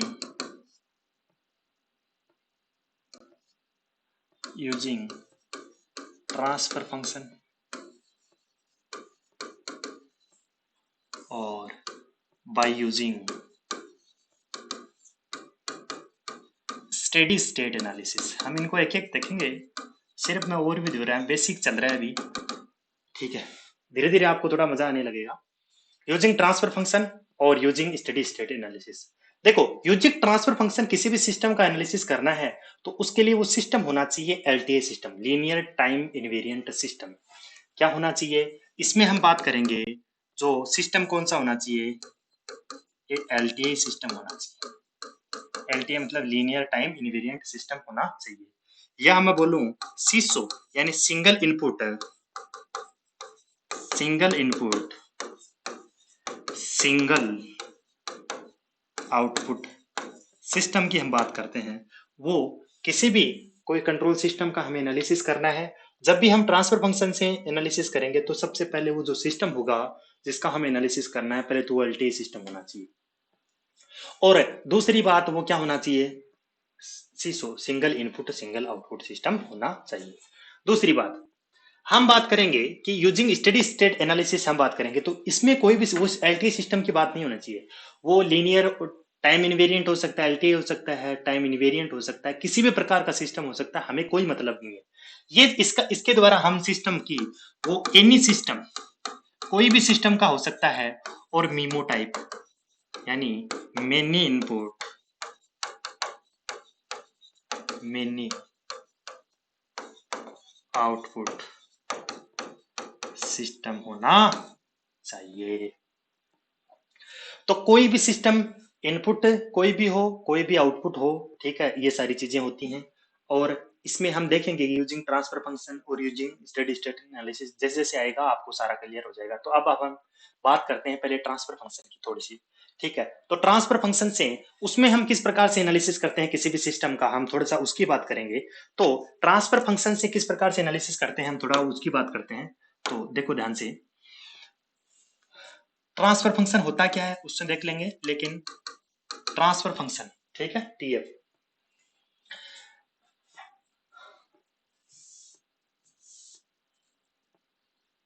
ट्रांसफर फंक्शन देखो, कोई भी सिस्टम है, जैसे मान लो अपन क्या करते हैं, BDR block diagram reduction technique, ठीक है। अब ब्लॉक डायग्राम रिडक्शन टेक्निक है तो देखो अभी देखेंगे एक एक चीज, मैं थोड़ा सा ओवरव्यू दे रहा हूं अभी। ये बीडीआर है, बीडीआर से जब ट्रांसफर फंक्शन हमें निकालना है, अब सिस्टम अभी आपको ब्लॉक डायग्राम दे रखा है, अभी देखेंगे इसको सारा चीज। तो उनसे हमें क्या करना है, ट्रांसफर फंक्शन निकालना है।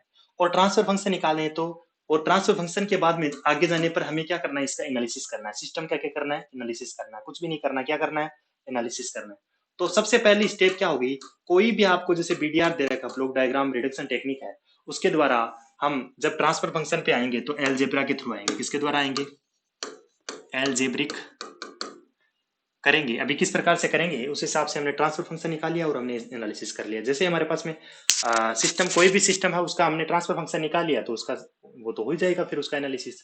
वही तो देख रहे हैं भाई, कोई भी सिस्टम का अभी हमने क्या देखा है, अभी हमने क्या देखा है, किसी भी एनालिसिस ऑफ कंट्रोल सिस्टम एक तो ट्रांसफर फंक्शन के द्वारा एनालिसिस कर सकते हैं, एक तो किसके द्वारा एनालिसिस कर सकते हैं, ट्रांसफर फंक्शन के द्वारा एनालिसिस कर सकते हैं, और दूसरा यूजिंग स्टेडी स्टेट एनालिसिस कर सकते हैं। तो वही तो देख रहे हैं कि ट्रांसफर फंक्शन तक तो आओ और उसके बाद में सिस्टम का एनालिसिस करना है। तो हमें क्या करना है, सबसे पहले बीडीआर से ट्रांसफर फंक्शन निकालना है तो अलजेब्रिक मेथड काम में लेंगे। और दूसरा हम देखते हैं एसएफजी सिग्नल फ्लो ग्राफ, इससे हमें ट्रांसफर फंक्शन लेना है, निकालना है। तो इसके लिए कौन सा formula, means and gain formula, कौन सा, किसी ने सुना भी होगा, नहीं सुना तो भी कोई बात नहीं है क्योंकि मुझे तो बताना ही है, मीन्स एंड गेन फॉर्मूला एक बात।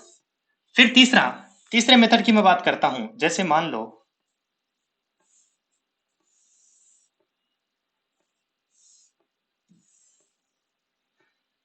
Mention gain formula, Mason gain formula, ठीक है। तो अब देखो तीसरा, आरएलसी सर्किट है। तीसरा क्या है? RLC circuit.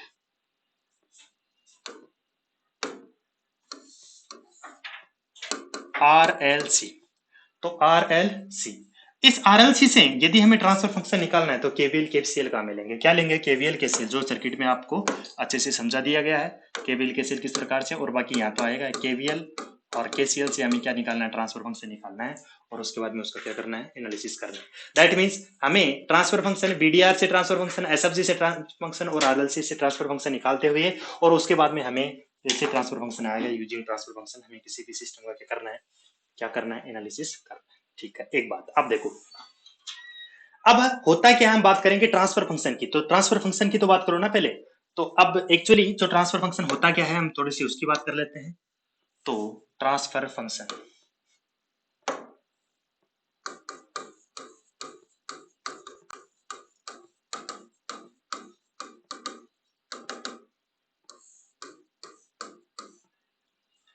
ट्रांसफर फंक्शन, तो देखो ध्यान से, ट्रांसफर फंक्शन की हम बात करनी है, तो ट्रांसफर फंक्शन क्या होता है? ये एक मैथमेटिकल ऑपरेशन होता है। Mathematical representation of the system is called transfer function. तो ट्रांसफर फंक्शन कुछ भी नहीं है, ट्रांसफर फंक्शन एक क्या है? Transfer function is mathematically model of any system. तो मैं लिख देता हूं, transfer function, transfer function is a mathematical representation of the any system। किस प्रकार से? देखो, तो ट्रांसफर फंक्शन क्या हो गया? मैथमेटिकल रिप्रेजेंटेशन है, तो किस प्रकार से? तो ट्रांसफर फंक्शन की मैं बात करूंगा, तो Laplace transformation of the, Laplace transformation of output और लाप्लास ट्रांसफॉर्मेशन ऑफ इनपुट। ठीक है, Laplace transformation of input, Laplace transform, Laplace transform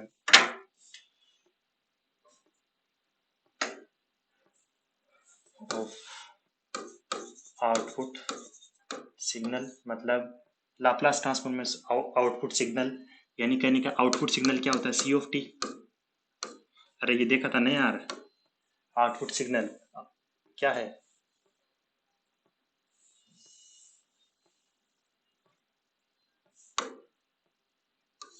output C of T. ठीक है, और लाप्लास ट्रांसफॉर्म ऑफ इनपुट यानी आर ऑफ टी। ठीक है, तो ये सारी चीज है कब? जब all initial condition are zero. Initial condition, जब all initial condition, all initial condition is zero. Initial condition, all initial condition are zero.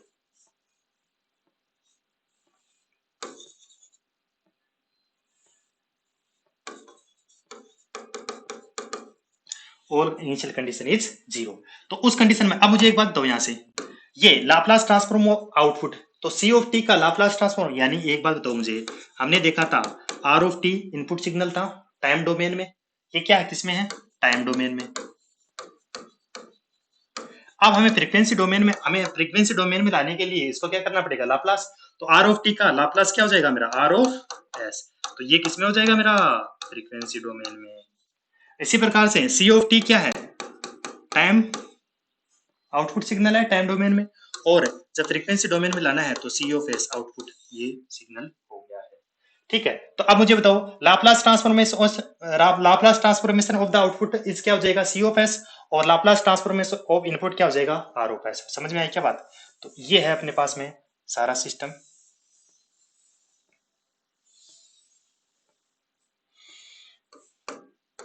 देखो, Laplace transformation output C of S और Laplace transformation of R of S.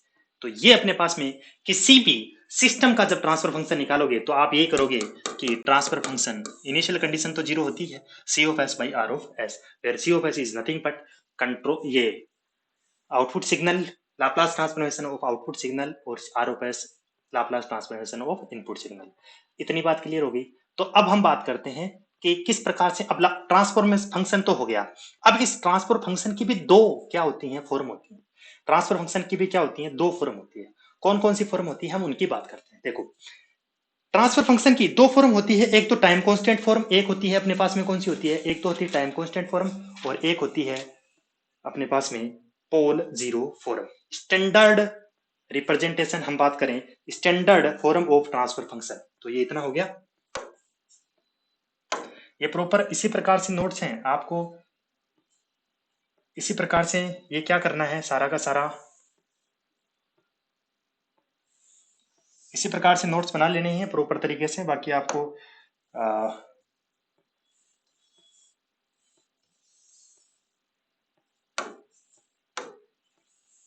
देखो तो क्या हुआ, मैंने क्या बोला अभी आपको, standard form of transfer function, standard form of transfer function.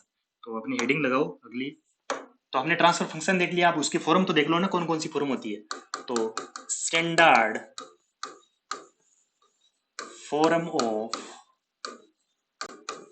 Transfer function, standard form of transfer function. तो देखो ध्यान से, standard form of transfer function की हम बात करेंगे तो ध्यान से देखो। एक बात बताओ मुझे, दो इसकी कितनी फॉर्म होंगी, टू टू वे रिप्रेजेंटेशन है इसका, एक तो टाइम कांस्टेंट फॉर्म और दूसरा होता है अपने पोल जीरो फॉर्म। तो एक हो गया अपने पास में टाइम कांस्टेंट फॉर्म,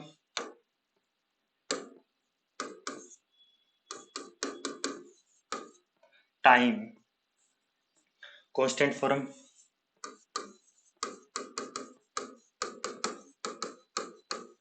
और दूसरा पोल जीरो और दूसरी होगी पोल जीरो फॉर्म। ठीक है, अब देखो ध्यान से, एक तो हो गया अपने पास में टाइम कांस्टेंट फॉर्म और दूसरा हो गया pole zero form.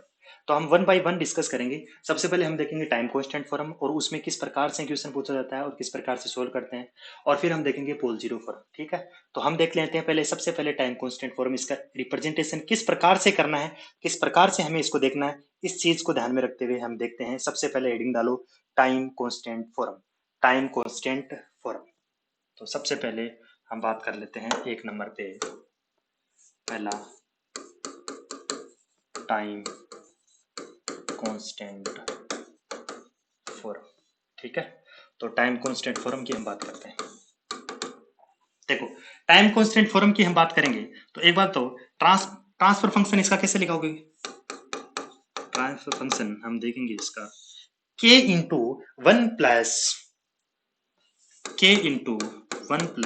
S T one plus S T two और वन प्लस एस टी और वन प्लस एस टी। ठीक है, अब देखो यहां पर कौन कौन सी चीज क्या है, यहां पर देखो एस तो है, एस तो लाप्लास ट्रांसफॉर्मेशन में आता ही है। अब यहाँ पर टी वन क्या है, टी टू क्या है और टी ए क्या है, टी बी क्या है, ये क्या है, टाइम कांस्टेंट है। लेकिन अब आपको मालूम है पोल और जीरो, अब पोल क्या होता है और जीरो क्या होता है हम उनकी भी बात करेंगे। लेकिन जो ये टी वन और टी टू क्या है, मैं लिखूंगा टी वन और T two, where T one and T two क्या है, टी वन टी टू क्या है, time constant of zeros, time constant of zeros, और टो ए और टो बी क्या है, time constant of poles, time constant of poles. ठीक है, ये हो गया। अब देखो समझ में आ गई बात, यानी पोल किस प्रकार निकालेंगे, जीरो किस प्रकार से निकालेंगे वो आपको मालूम है या अभी मैं बताऊंगा। क्या होता है पोल, पोल क्या होता है, जब ट्रांसफर फंक्शन का जो डिनोमिनेटर नीचे वाला पार्ट है, जब इसको जीरो के बराबर कर देंगे तो वो क्या हो जाएगा, तो वो क्या हो जाएगा, यहां से जब ट्रांसफर फंक्शन का denominator will be equals to zero, तो उस कंडीशन में जो एस की वैल्यू निकल के आती है वो क्या कहलाती है, पोल कहलाती है। और जो ट्रांसफर फंक्शन का जो न्यूमरेटर है उसको इक्विवेलेंट इक्वल्स टू 0 करते हैं, तो जहां पर जो s की वैल्यू जो वैल्यू आती है वो क्या कहलाती है, ट्रांसफर, वो क्या कहलाती है, pole of zeros of the transfer function. ठीक है, तो ये अभी अभी हम लिख लेंगे। लेकिन T1 और T2, अब ये क्या क्या है, के क्या है, के है अपने पास में डीसी गेन, के क्या है, डीसी गेन, डीसी गेन बोल दो। अब डीसी गेन भी बोल सकते हो, और इसको एक चीज और बोल सकते हो, इसको बोल सकते हो स्टेडी स्टेट गेन, या हम इसको बोल सकते हैं steady state, steady DC gain, या हम बोलते हैं स्टेडी स्टेट गेन। समझ में आ गई बात। तो ये सारा चीज है जो standard form of transfer function है, टाइम कांस्टेंट फॉर्म होगी, पोल जीरो फॉर्म होगी। टाइम कांस्टेंट फॉर्म की हमने डिटेल से बात कर ली है। अभी हम इसका एग्जांपल देखेंगे, उसमें हम वैल्यू निकालेंगे कि T1 क्या है, T2 क्या है, TA क्या है, TB क्या है, और पोल जीरो फॉर्म से टाइम कांस्टेंट फॉर्म में किस प्रकार बदलेंगे, वो सारी चीजें भी देखेंगे। लेकिन मैं सिर्फ अभी बता रहा हूं कि standard form of the transfer function, एक तो टाइम कांस्टेंट फॉर्म होगी और एक हो गया अपने पास में पोल जीरो फॉर्म। अब हम बात करते हैं किसकी, पोल जीरो फॉर्म की। तो पोल जीरो फॉर्म आसान है, कुछ भी नहीं है। पोल जीरो फॉर्म, हम दूसरी बात करते हैं pole zero form. Pole zero form की हम बात करते हैं, तो पोल जीरो फॉर्म में, पोल जीरो फॉर्म में ट्रांसफर फंक्शन निकालोगे, तो पोल जीरो फॉर्म का ट्रांसफर फंक्शन की बात यही है कि यहां पर जैसे मान लो एग्जांपल s+1, s+2, s+3। समझ में आ रही बात, समझ में आ रही बात।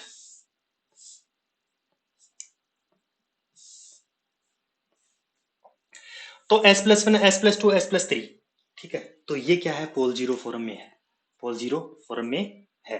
कैसे है पोल जीरो फॉर्म में, क्योंकि उसमें देखो फर्क, देखो उसमें आप फर्क देखो, यहां पर देखो पोल जीरो फॉर्म में ये जो टाइम कांस्टेंट फॉर्म है उसमें क्या, बस 1+ST1, 1+ST2 और 1+STA, 1+STB, ये है सारी चीज। दैट मीन्स ये क्या है, 1+ समथिंग है ना।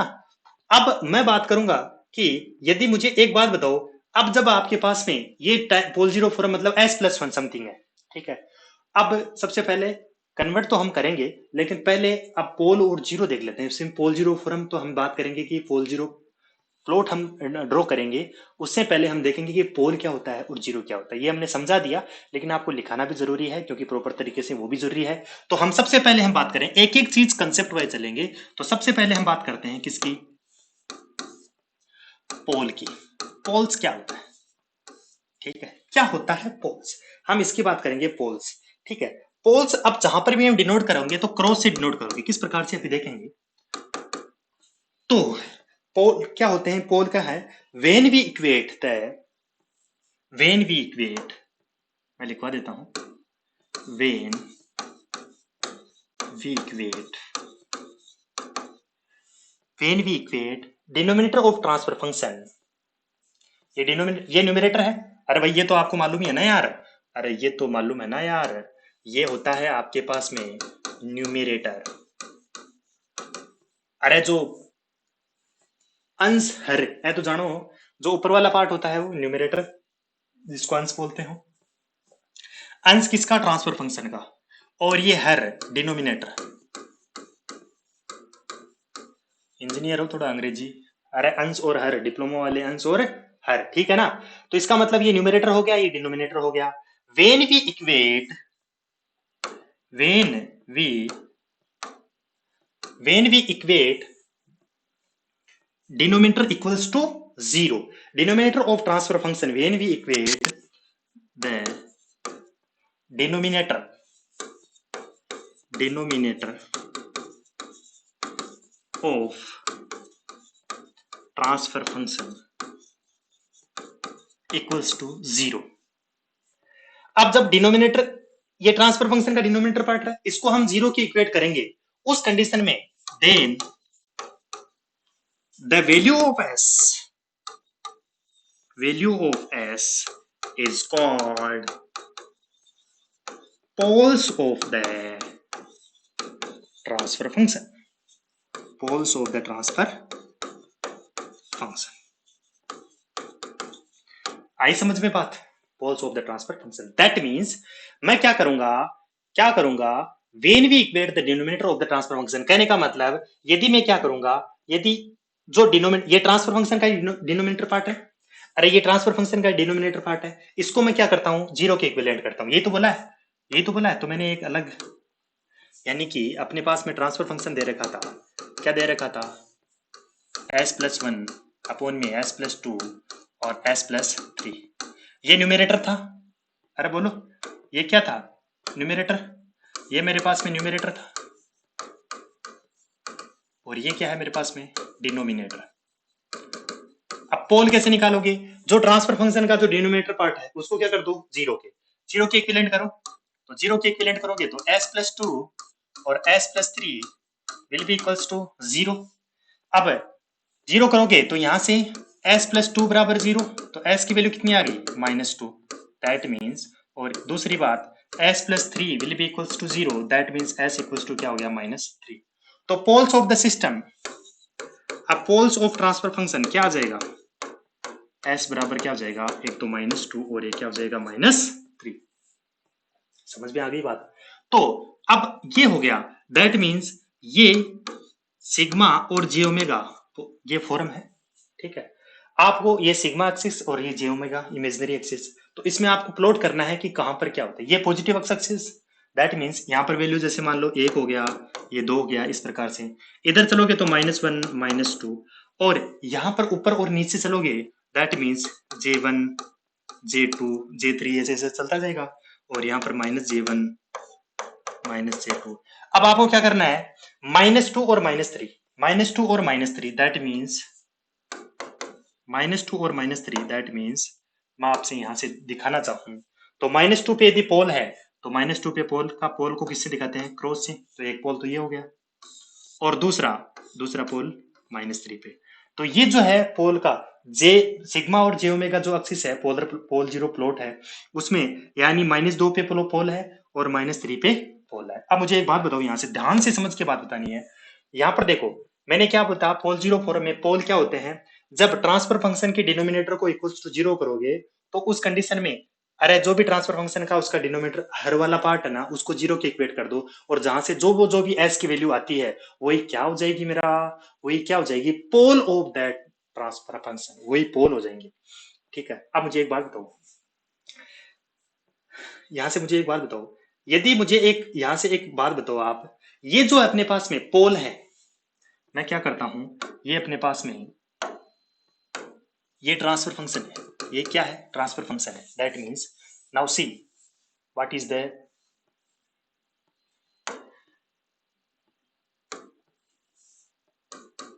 ये ट्रांसफर फंक्शन है, तो ट्रांसफर फंक्शन है, तो अपने पास में ट्रांसफर फंक्शन क्या दे रखा था भैया, s+1 अपॉन में s+2 s+3, और पोल्स कौन कौन से आए रे भैया, पोल्स आए अपने पास में -2 और -3। अब देखो, यदि मैं क्या करता हूं, पोल्स की वैल्यू डिनोमिनेटर में रखता हूं, क्या करता हूं, पोल्स की वैल्यू, देखो जब क्या करोगे, यदि s की वैल्यू क्या रख दोगे, अब यदि इफ वी पुट s बराबर poles of the transfer function, यदि मान लो क्या करते हो, s बराबर poles of the transfer function, यदि इस ट्रांसफर फंक्शन में पोल की वैल्यू रखते हो, दैट मींस s की जगह क्या रखते हो, पोल क्या है, -2 और -3। जब ट्रांसफर फंक्शन में पोल की वैल्यू रखोगे तो क्या बनेगा बताओ, ट्रांसफर फंक्शन क्या बनेगा, यहां पर तो s की वैल्यू जैसे मान लो आपने क्या रखा, -2 रखा, तो यहां से क्या हो जाएगा, s की वैल्यू क्या रखी, -2, दैट मीन्स क्या हुआ, s की वैल्यू आपने क्या रखी, -2 प्लस का 1, और नीचे -2 प्लस का 2, और ये -2 प्लस का 3। बताओ क्या होगा, यहां पर तो हो जाएगा -1, ये क्या हो जाएगा, -2 और 2 0, तो 0 इंटू ये कितना हो जाएगा, 1, दैट मीन्स 1/0 की वैल्यू क्या होती है मेरा, इन्फिनिटी। इसी प्रकार से यदि -3 रखते हो s की वैल्यू, तो -3 और +3 वो भी क्या हो जाएगा, 1/0 इन्फिनिटी। दैट मीन्स यदि ट्रांसफर फंक्शन में, यदि ट्रांसफर फंक्शन में, यदि ट्रांसफर फंक्शन में s की value pole of the transfer function लिखोगे तो ट्रांसफर फंक्शन की वैल्यू क्या हो जाएगी, इन्फिनिटी हो जाएगी। That means if we put या when we put s बराबर poles of the transfer function,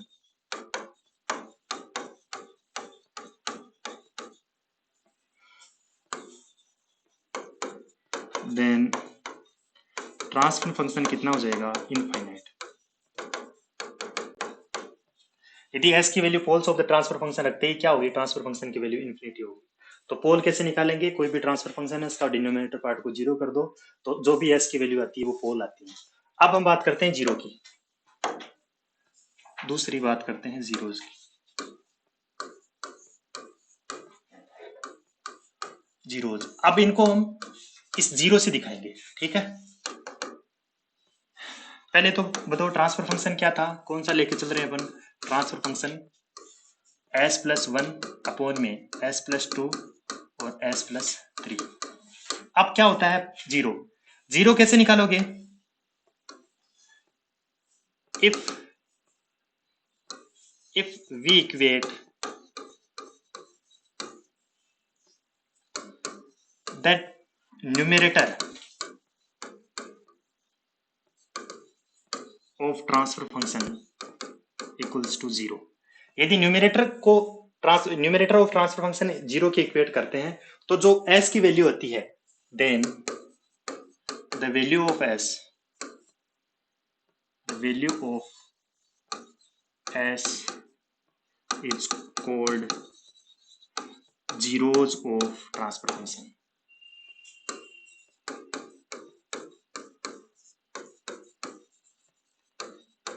means ये ट्रांसफर फंक्शन है, इसका ऊपर वाला पार्ट कौन सा होता है, न्यूमरेटर, ये वाला पार्ट तो हो गया न्यूमरेटर, और ये वाला पार्ट हो गया डिनोमिनेटर। अब मैं क्या करता हूं, आपकी भी डिनोमिनेटर को जब इक्वेट जीरो करोगे तो वो तो वहां से जो एस की वैल्यू निकल के आएगी वो तो पोल लगा लाएंगे, और जब न्यूमरेटर की वैल्यू को जीरो रखोगे तो वहां से जो एस की वैल्यू निकल के आएगी वो क्या कहलाएगी, जीरोज। अब देखो न्यूमरेटर क्या है इसका, एस प्लस वन, उसको जीरो के इक्वल इक्वेट कर दो जीरो, तो एस बराबर क्या हो जाएगा, माइनस वन। तो ये क्या है, ये जीरोज ऑफ ट्रांसफर फंक्शन, ये क्या है, जीरो ऑफ ट्रांसफर फंक्शन है। अब इसको प्लॉट करो तो ये क्या हो गया, सिग्मा और ये जे ओमेगा एक्सिस, ठीक है। यहां पर क्या करना है अपन को, जीरोज माइनस वन, अब माइनस वन कहां होगा, यहां पर माइनस वन और ये माइनस का टू, दैट मीन्स यहां पर ये माइनस वन पर हमें क्या दिखा देना है, जीरो दिखा देना है। अब यहां से वही बात, जब जीरो की वैल्यू, जब एस बराबर क्या करोगे, zeros of the transfer function, तो ट्रांसफर फंक्शन की वैल्यू कितनी निकल के आएगी, तो बताओ। यानी यदि ये ट्रांसफर फंक्शन हो गया अपने पास में क्या, एस प्लस वन अपॉन में S plus to S plus three, ठीक है, ये है। अब यहां से मैं क्या करता हूं, क्या करूंगा, when we put the value of S, यानी when we put the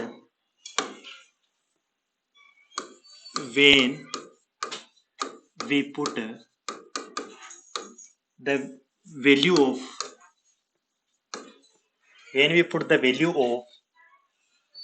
s equals to, when we put the value of s equals to value of 0,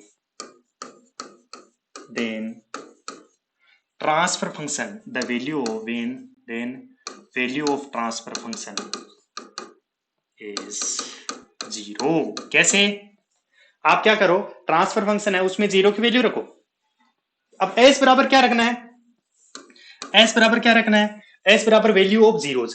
अब वैल्यू ऑफ जीरो की वैल्यू कितनी दे रखी है, माइनस वन दे रखी है, value of zero की value दे रखी है माइनस वन, दैट मीन्स अब जो ट्रांसफर फंक्शन है उस ट्रांसफर फंक्शन की वैल्यू क्या हो जाएगी, ये हो जाएगा माइनस वन प्लस वन और माइनस वन प्लस का टू माइनस वन प्लस का थ्री।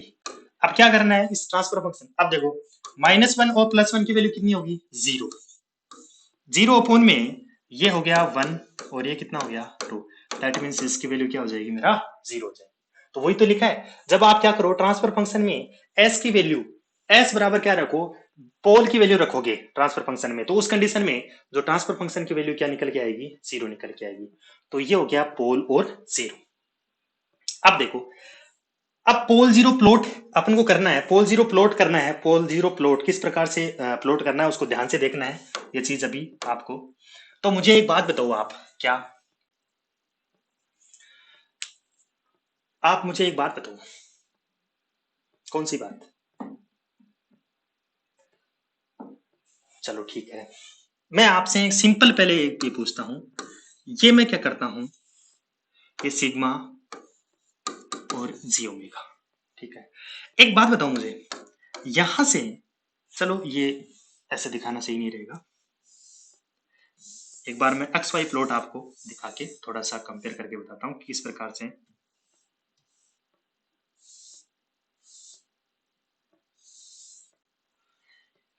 देखो भाई, यहां से मुझे एक चीज बताओ आप, जैसे मैं कहूं आपको ये एक्स एक्सिस है और ये वाई एक्सिस है, मुझे ये करना है, यानी -2 और 3, चलो 2 और 3, -2 और 3, यहां पर वो पॉइंट बताना है। एक पॉइंट है जो -2, ये ए पॉइंट है जिसका जो कोऑर्डिनेट है वो क्या है, -2 और 3। दैट मीन्स, अब बताओ मुझे, ये -1 हो गया, ये -2 होगी, ये 1 और ये 2, ठीक है। दैट मीन्स यहां से देखो,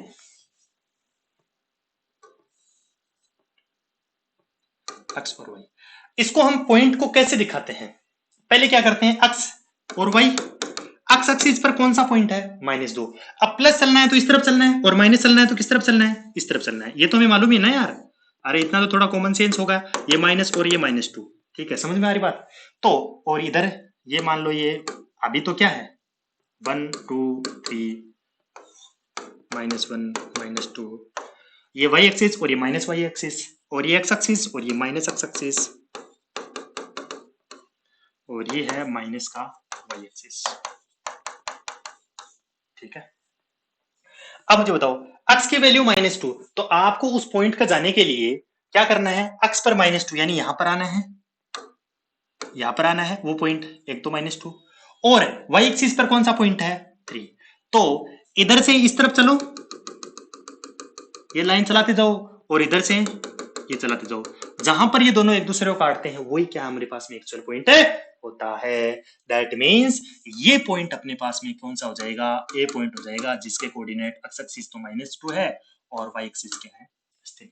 इसी प्रकार से जैसे मान लो बी पॉइंट लेते हैं अपन को, ये ले लिया हमने, जैसे ये हमने बी पॉइंट लिया, तो बी पॉइंट लेने पर, बी पॉइंट लिया तो 2 और ये हो गया 3, देखो आसान है, 2 और 3, या 2 और -3 ले लेते हैं, ठीक है। तो देखिए ध्यान से, -2, यहां पर एक्स एक्सिस पर की वैल्यू क्या है, 2, और इधर क्या लिया हमने, क्या लिया, माइनस का 3।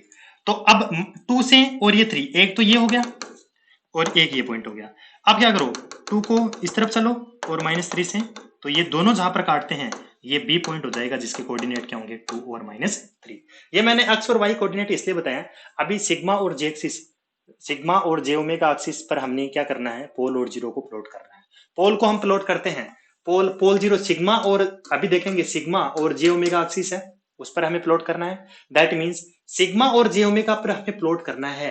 दैट मीन्स पोल, जैसे जहां पर भी पोल लिखोगे तो वहां पर क्रॉस लगा देना, और जहां पर भी जीरोस लिखना है वहां पर क्या करना है, ये लगा देना है, जीरो लगा देना है। अब जो अपना जो ट्रांसफर फंक्शन है उसके हिसाब वो देखते हैं कि किस प्रकार से हमें, ये सिर्फ किस प्रकार से एक पॉइंट को, जिस प्रकार से हमें कोऑर्डिनेट सिस्टम में पॉइंट को डिनोट करते हैं उसी प्रकार से, उसी से कंपेयर करते हुए जे ओमेगा और सिग्मा और जे पोल जीरो प्लॉट पर हमें पॉइंट को प्लॉट करना है, ठीक है। तो देखो, पोल जीरो फोरम चल रही थी, उस पोल जीरो फोरम में हमारे पास में जो ट्रांसफर फंक्शन जो लेके चले थे, ट्रांसफर फंक्शन की हम बात कर रहे हैं, तो ट्रांसफर फंक्शन है अपने पास में s+1 और s+2 और s+3। यहां पर हमें मालूम है, हमने निकाल चुके हैं, पोल कहाँ कहाँ है, पोल है अपने पास में s बराबर -2 और -3 पर, और जीरोज, जीरोज है s बराबर कहाँ पर है, -1 पर, जीरोज का है s बराबर -1 पे, ठीक है। एक बात आप ध्यान से सुनो, यहां पर पोल्स है s बराबर -2 और -3, और जीरोज है s बराबर -1। ओके, एक चीज यहां से देखो आप, पोल जीरो प्लॉट करना है, वही चीज अभी मैंने बता दिया है, अब आप बताओगे आई थिंक। अब आपको ये भी मालूम है कि जो पोल होते हैं उनको हमें क्रॉस से दिखाने हैं, जहां पर जीरोज हैं वहां पर हमें डॉट से दिखाना है। इतनी बात होगी। अब देखो ध्यान से, ये है सिग्मा और ये है जे ओमेगा। अब देखो जे ओमेगा का मतलब यहां पर है 1, रियल एक्सिस पे 2, ये 3, इस प्रकार से पॉइंट चलते जाएंगे। और माइनस पे ये माइनस का 1 हो गया, ये 0 है ना, ये माइनस का 2 हो गया, ये माइनस का 3 हो गया, इस प्रकार से। अब देखो ऊपर चलेंगे, ऊपर चलेंगे तो ये क्या हो जाएगा, J1, यहाँ पर J2, ये J3। इसी प्रकार से नीचे चलेंगे तो माइनस का J1, माइनस का J2 और ये हो जाएगा माइनस का J3। इतनी बात क्लियर हो गई। अब सुनो, पोल्स और जीरो, ठीक है, पोल और जीरो, दैट मीन्स अब मुझे एक बात बताओ यहां ध्यान से, क्या कि ये तो है सिग्मा और ये क्या है जे ओमेगा एक्सिस। अब यहां पर s बराबर -2, वहां पर क्या है, पोल है, पोल को हम किससे दिखाएंगे, क्रॉस से। तो s बराबर -2 क्या है भैया, अरे बोलो रे बोलो, कहां है, बोलो कहां है, बोलो कहां है, अरे भाई कहां है। s बराबर -2 पे पोल है, तो s बराबर -2 पे ये तो हो गया अपने पास में पोल हो गया, एक हो गया पोल, ठीक है। एक बात, ये क्रॉस दिखाओ तो ये गोला दिखाओ तो ठीक है, नहीं कोई जरूरी नहीं है, ये -2, तो इस पे क्या हो जाएगा, ये क्रॉस हो जाएगा। फिर s बराबर क्या, और पोल कहाँ है, s बराबर -3 पर भी क्या है, एक और पोल है, तो s बराबर -3 पर भी क्या हो गया मेरा, एक और पोल है हो गया। समझ में बात आ गई। उसके बाद देखो जीरोज बताओ, जीरोज कहाँ है, s बराबर -1 पर, s बराबर -1 है तो s बराबर -1 कहाँ है, यहाँ पर है। और जीरोज को हम कैसे दिखाते हैं, डॉट से। तो इस पोल जीरो प्लॉट में पोल तो कहाँ कहाँ हो गए, s बराबर -2 पे और -3 पे, -2 पे पोल है एक, -3 पे पोल है, ठीक है। और जीरोज कहाँ है, -1 पे, ठीक है। और पोल को किससे दिखाते हैं, क्रॉस से, और जीरोज को किससे दिखाते हैं, तो ये क्या हो गया, pole zero plot, pole zero. तो जो ट्रांसफर फंक्शन होता क्या है, मैथमेटिकल रिप्रेजेंटेशन, ठीक है, Laplace transformation of the output और लाप्लास ट्रांसफॉर्मेशन ऑफ इनपुट। और इसके दो फॉर्म है, कौन कौन सी, एक तो टाइम कांस्टेंट फॉर्म और एक होगी पोल जीरो फॉर्म। अब हम देखेंगे कि टाइम कांस्टेंट फॉर्म और पोल जीरो फॉर्म है, उसको हम किस प्रकार से, टाइम कांस्टेंट फॉर्म है तो यदि हमें दे रखा है, जैसे यही दे रखा है, चलो ये एग्जांपल दे रखा है, और इसी एग्जांपल से हमें इसको, ये तो पोल जीरो फॉर्म है ना यार, इसको टाइम कांस्टेंट फॉर्म में बनाना है। और टाइम कांस्टेंट फॉर्म में कौन कौन सी चीजें हमने निकाली थी वो निकालना। तो चलो इसी एग्जांपल को ले लेते हैं, ज्यादा इसे से हमने सारा देखा है, पोल क्या होता है, जीरोज क्या होता है। देखो अभी हमने स्टार्टिंग में हमने सबसे पहले सिस्टम देखा, सिस्टम के बाद में कंट्रोल सिस्टम देखा, फिर हमने कंट्रोल सिस्टम में ओपन लूप कंट्रोल सिस्टम देखा और क्लोज लूप कंट्रोल सिस्टम देखा एक बार। फिर हमने बात करी कि जो भी कोई भी सिस्टम हो उसके एनालिसिस करने के लिए दो चीजों की जरूरत होती है, यूजिंग ट्रांसफर फंक्शन और यूजिंग स्टेडी स्टेट एनालिसिस। तो यूजिंग जो ट्रांसफर फंक्शन है उसको हमने क्या देखा, उसमें हमने देखा यूजिंग ट्रांसफर फंक्शन में हमने आप बात करी ट्रांसफर फंक्शन की बात करी, it is the mathematical representation of any system, that means transfer function is equals to Laplace transformation of the output और फोन में Laplace transformation of the input. ये हमने बात कर ली एक बात। अब जैसे ही ये आया तो हमने इसकी बात करी, फिर अब ये इस तरह से सीक्वेंस आपको याद होना चाहिए, ठीक है ना, तब आपको क्या हो जाएगा, पूरा सब्जेक्ट क्लियर हो जाएगा। अब मुझे एक बात बताओ, अब हमने टाइम कांस्टेंट फॉर्म देखी और टाइम कांस्टेंट फॉर्म में हमने देख लिया कि क्या होता है, पोल होता है, क्या जीरो होता है, टाइम कांस्टेंट फॉर्म क्या होती है, उसमें T1 T2 हमने देखा कि time constant of the zeros हो गया, और टी ए टी भी देखा तो वो टाइम कांस्टेंट ऑफ द क्या हो गया, पोल्स हो गया। फिर हमें के डी सी गेन या स्टेडी स्टेट गेन की हम बात कर ली। पोल जीरो फोरम इस प्रकार से लिखते हैं। अब हम बात करते हैं क्वेश्चन कहाँ पूछ सकता है, कि ये क्वेश्चन पूछ रहे हैं, यानी इसमें हमें इक्वेट करना है कि टाइम कांस्टेंट कांस्टेंट किस प्रकार से करना है, वो सारी चीज देखना। तो ये एक बार आप नोट कर लो।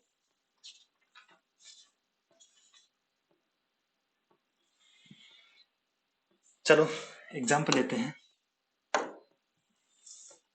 क्वेश्चन लेते हैं, जैसे ट्रांसफर फंक्शन ये ले लेते हैं अपन,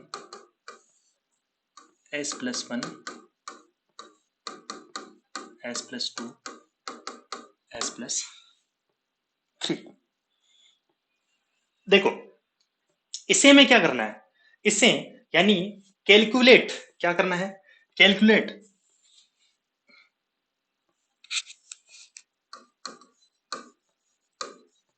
कैलकुलेट के बराबर निकालना है T1 T2 TA TB, ये सारे क्या करना है T1 T2 TA और TB, ये सारी आपको वैल्यू क्या करनी है कैलकुलेट करनी है, ये वैल्यू सारी क्या निकालनी है कैलकुलेट। चलो एक के कांस्टेंट, अब आपको मालूम तो है नहीं T1 T2 क्या है ना, T1 T2 क्या है transfer function of the zeros. अब देखो सबसे पहले दैट मींस ये इनडायरेक्ट रूप से इसने ये दे दिया भाई साहब, पहले इसको टाइम कांस्टेंट फॉर्म में बनाओ। आपको किस में दे रखा है S+1, किस में दे रखा है पोल जीरो फॉर्म में दे रखा है, आपको क्या करना है इसको टाइम कांस्टेंट फॉर्म में बनाना है। तो टाइम कांस्टेंट फॉर्म में बनाना है तो आप क्या करो टाइम कांस्टेंट फॉर्म बनाओ, यानी टाइम कांस्टेंट फॉर्म। देखो टाइम कांस्टेंट फॉर्म क्या होती है आपको मालूम है, time constant form transfer function होता है अपने पास में k into 1 plus S T one 1 plus S T two, अब जरूरी नहीं है T2 तक है, 1 प्लस एस टी थ्री भी हो सकता है 1 एस टी पर, ये मतलब आगे चलता जाएगा, और 1 प्लस एस टी और 1 प्लस एस टी, ठीक है ये सारी चीजें। अब इसको इस रूप में बनाना है, दैट मीन्स अब थोड़ा सा आप गौर करो तो आप क्या करोगे, ये s+1 है तो इसमें टाइम कांस्टेंट करो 1 प्लस समथिंग, 1 प्लस समथिंग, आप 1 तो बनाना ही बनाना है। तो आप इसको क्या कर रहा हूं यहां पर इस ट्रांसफर फंक्शन को क्या करना है दोस्तों, ट्रांसफर फंक्शन को बनाना है 1 प्लस। तो देखो s+1 है तो इसको 1 प्लस एस लिख दो, कोई दिक्कत थोड़ी है, अरे कोई दिक्कत थोड़ी है, कोई परेशानी थोड़ी है, नहीं है तो भाई 1 प्लस एस लिख दो, किसी को कोई परेशानी नहीं है परेशानी। अब देखो 1 प्लस एस हो गया। दूसरी बात यहां से बताओ,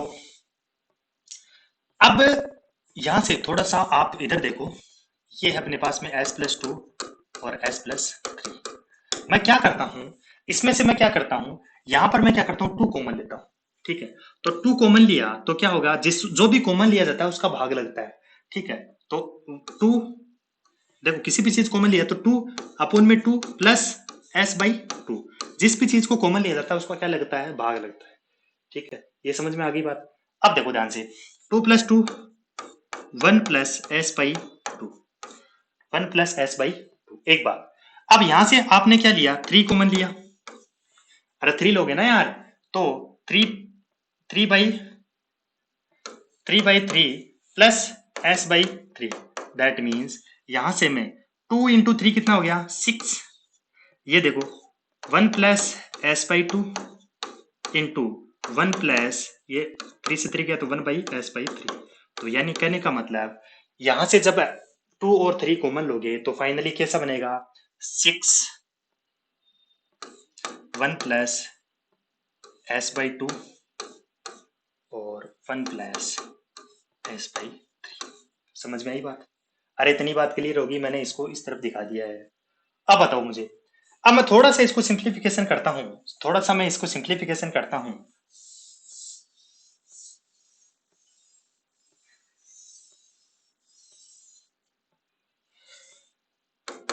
थोड़ा सा मैं सिंप्लीफिकेशन करता हूं, तो मुझे एक बात बताओ यहां से, एक चीज जो मुझे आप मुझे बताओ कि थोड़ा सा इसको सिंप्लीफिकेशन करता हूं तो मैं क्या करता हूं, ये नीचे 6 है तो इसको 1/6 ऊपर लिख दूं क्या, किसी को कोई दिक्कत, अरे किसी को कोई दिक्कत नहीं, अरे भाई ये कुछ भी नहीं है तो 1 तो है ना, 1/6 इसको ऊपर लिख दिया, ये हो गया 1 प्लस एस। फिर मैं क्या करता हूं नीचे 6 तो ऊपर गया तो 1 plus 1/2 into S, 1/2 into S, और 1 प्लस 1/3 इंटू एस, ठीक है 1/3 इंटू एस, ठीक है 1 plus 1/2 into S, 1 plus 1/3 into S. अब देखो यहां पर, अब ये देखो टाइम कांस्टेंट फॉर्म आ गई क्या। अब आप क्या करो, इस जो इक्वेशन नंबर 1 और इक्वेशन नंबर 2 इन दोनों को क्या करो कंपेयर करो, तो अब वैल्यू रख दो, जो देखो कंपेयर करोगे तो बताओ 1 plus S T one 1 plus S T two, अब तो 1 प्लस एस टी टू, यहां पर कुछ टी टू तो वैल्यू है ही नहीं, टर्म ही नहीं है, तो 1 प्लस एस यहां पर कुछ भी नहीं है तो 1 तो है ही ना यार, ठीक है। तो कंपेयर करो, कंपेयर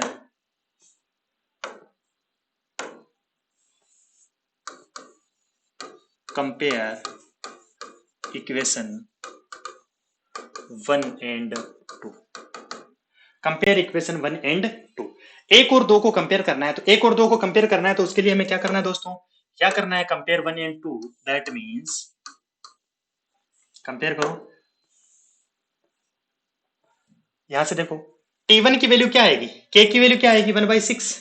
तो यहां से K की वैल्यू सबसे पहले K बराबर कितना आ जाएगा 1/6। दूसरा बताओ K की वैल्यू 1/6 है, दैट मीन्स अब मुझे बताओ यहां से T1 1 plus S T1, T1 की वैल्यू कितनी हो जाएगी, अरे देखो यहां से T1 की वैल्यू क्या है 1, ठीक है। तो यहां से जो वैल्यू निकल के आएगी T1 की वैल्यू क्या होगी 1। T2 की वैल्यू बताओ, अरे डिनोमिनेटर न्यूमरेटर में ऊपर वो कोई दूसरी टर्म है ही नहीं, तो 1 प्लस एस T2 यहाँ तो क्या हो गया 0, दैट मीन्स यहाँ पर T2 की वैल्यू क्या हो गई 0। T2 की वैल्यू क्या होगी 0 की। एक बात अब सुनो ध्यान से, ठीक है। दूसरी मुझे एक बात बताओ, यहां से ये टी ए की वैल्यू क्या होगी, क्या होगी टी ए की वैल्यू, टी ए की वैल्यू क्या हो जाएगी 1/2। अरे ये तो कंपेयर करो ना 1/2, टी ए की वैल्यू तो क्या हो जाएगी 1/2 और टीबी की वैल्यू क्या हो जाएगी 1/3। तो 1/2 और 1/3 टी ए की वैल्यू होगी अपने पास में time constant of the zeros. तो ये क्या होगा 1/2 और टीबी की वैल्यू होगी 1/3। तो सारी की सारी वैल्यू निकल गई। निकालना क्या था अपन को, यही तो निकालना था कि क्या होता है टी के की वैल्यू 1/6 आ गई, टी वन की वैल्यू कितनी आ गई, टी वन की वैल्यू आ गई कितनी अपने पास में 1, टीबी की वैल्यू और टीबी टी ए की वैल्यू और के की वैल्यू, सारी की सारी वैल्यू अपने पास में निकल के आ चुकी है। तो इस प्रकार से पोल जीरो फोरम से किस प्रकार से टाइम कांस्टेंट फोरम, ये क्वेश्चन इसी प्रकार से पूछा जाता है, ठीक है। तो ये आपने इतना क्या हो गया। अब एक चीज यहां से मैं कुछ आपको बताऊंगा कि किस प्रकार से पोल जीरो प्लॉट हमने प्लॉट करना देखा था, और अब हम देखेंगे कि टाइम कांस्टेंट क्या होता है और किस प्रकार से टाइम कांस्टेंट निकालते हैं, उसको भी हम बात करेंगे। तो सबसे पहले अब हम देखते हैं आगे। देखो पोल और जीरो को पहले थोड़ा सा प्लॉट करने वाला थोड़ी सी हैबिट में ले लो। जैसे पोल मान लिया -1 प्लस J2, इसको प्लॉट करना है, ये पोल को प्लॉट करना है। अब प्लॉट करना है तो दैट मीन्स अब सिग्मा और जे एक्सिस पे करना है, तो सिग्मा और जे एक्सिस। अब मुझे एक बात बताओ, ये तो 1 हो गया, ये 2 हो गया, ये -1 हो गया, ये -2 हो गया, और ये J1 हो गया, ये J2 हो गया, ये -J1 हो गया, ये -J2 हो गया, इस प्रकार से चलता जाएगा। अरे क्लियर है क्या बात। अब देखो J1 और J2 -1 -2 1 और 2, ठीक है। अब देखो यहां ध्यान से -1 प्लस J2 है, यहां पर क्या करना है, यहां पर ये एस पी पोल है ना, पोल को किससे दिखाते हैं क्रॉस से। तो देखो वो पॉइंट कौन सा है, तो देखो अभी चले थे हमने सीखा था कोऑर्डिनेट सिस्टम में, ये -1, तो अब जे एक्सिस ये तो रियल एक्सिस है, तो ये तो प्लस में चलेगा या माइनस में चलेगा, तो -1 तो यहां हो गया। एक बात J2, J2 ये वाला हो गया। अब दोनों को मिला दो, ये इस तरफ चलते जाओ चलते जाओ चलते जाओ चलते जाओ, और ये वाला ये कहां टकराएगा, यहां पर टकराएगा। दैट मीन्स जब यहां पर टकराएगा तो ये वाला पॉइंट जो क्रॉस है ये हो जाएगा अपने पास में, यहां पर पोल दिखा देंगे। इसी प्रकार से जैसे मान लो मैं बात करता हूं एस जेड की मान लेता हूं -2 प्लस J3 की बात कर लेता हूं, ठीक है, J3 बात कर लेता हूं, या फिर मैं बात कर लेता हूं -2 -J3 की बात कर लेता हूं, -2 -J3। देखो -2 और -J3, तो -2 कहाँ है यहाँ पर, और -J3 कहाँ है, अरे -J3 ये वाला पॉइंट। दैट मीन्स अब जब आप ये पॉइंट जो ये जो जीरो है वो कहाँ आएगा, एक तो यहाँ पर, और यहाँ से करोगे तो ये पॉइंट आ जाएगा यहाँ पर, तो ये जो है एस जेड यहाँ पर हो जाएगा, ये वाला पॉइंट हो जाएगा -3 -J। ये आपको प्लॉट करना आना चाहिए। अब देखो टाइम कांस्टेंट क्या होता है, टाइम कांस्टेंट क्या होता है ये तो हमने देख लिया, लेकिन अब हमें देखना है कि किस प्रकार से ट्रांसफर फंक्शन हमें दे रखा होगा और उससे time constant T A T B T direct किस प्रकार से निकालेंगे। डायरेक्ट अभी तो हमने देखा कोई भी चीज को हमें एक टाइम कांस्टेंट फॉर्म, हमने टी ए टी बी ये देखा, अब हमें क्या करना है डायरेक्ट बनाना है। तो टाइम कांस्टेंट क्या होता है, जैसे पोल जीरो प्लॉट, मोस्टली आपको पोल जीरो प्लॉट ही दिया होगा, और उस पोल जीरो प्लॉट से, ठीक है, हमने ये तो देख लिया, उसको कंपेयर करके देख लिया। अरे भाई हम ही अभी हमने देखा कि ये जो क्वेश्चन था पोल जीरो प्लॉट दे रखा था, इससे हमने क्या टाइम कांस्टेंट फॉर्म को कंपेयर कर लिया, के की वैल्यू निकाल ली, टी वन की वैल्यू निकाल ली, टी टू की वैल्यू निकाल ली। ये टाइम कांस्टेंट तो है टी वन, ये टी टू भी क्या है, टाइम कांस्टेंट है, ये टी ए भी टाइम कांस्टेंट है और टीबी भी क्या है, टाइम कांस्टेंट है ये टाइम कांस्टेंट ही, कुछ भी नहीं है, ये टाइम कांस्टेंट है। और लेकिन ये टाइम कांस्टेंट होने के साथ साथ में क्या है, ये टाइम कांस्टेंट है तो हमने एक तो कंपेयर करके निकाल सकते हो, एक आपके पास यदि सीधा ही दे रखा है, आपको क्या करना है, जो एग्जाम का यही है कि आप क्वेश्चन देखते हैं क्या करो आंसर। हम एक जनरल तरीका प्रोसेस भी बताएंगे और ट्रिक भी बताएंगे किस प्रकार से इसको शॉर्ट तरीके से कर सकते हैं। That means okay. अब देखो, इसको शॉर्ट तरीके से करने के लिए आपको क्या करना है, क्वेश्चन दे रखा है उससे डायरेक्ट किस प्रकार निकालते हैं हम उसकी बात करेंगे। तो टाइम कांस्टेंट निकालने के लिए किस प्रकार टाइम कांस्टेंट निकालेंगे हम उसकी बात करेंगे। तो ठीक है, तो देखो टाइम कांस्टेंट, ठीक है ना। चलो देखो, टाइम कांस्टेंट को किससे दिखाते हैं, तो बराबर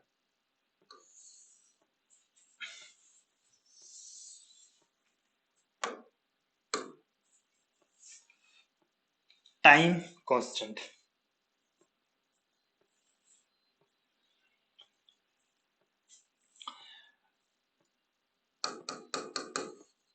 डायरेक्ट पोल जीरो प्लॉट से टाइम कांस्टेंट कैसे निकालेंगे हम इसकी बात करेंगे।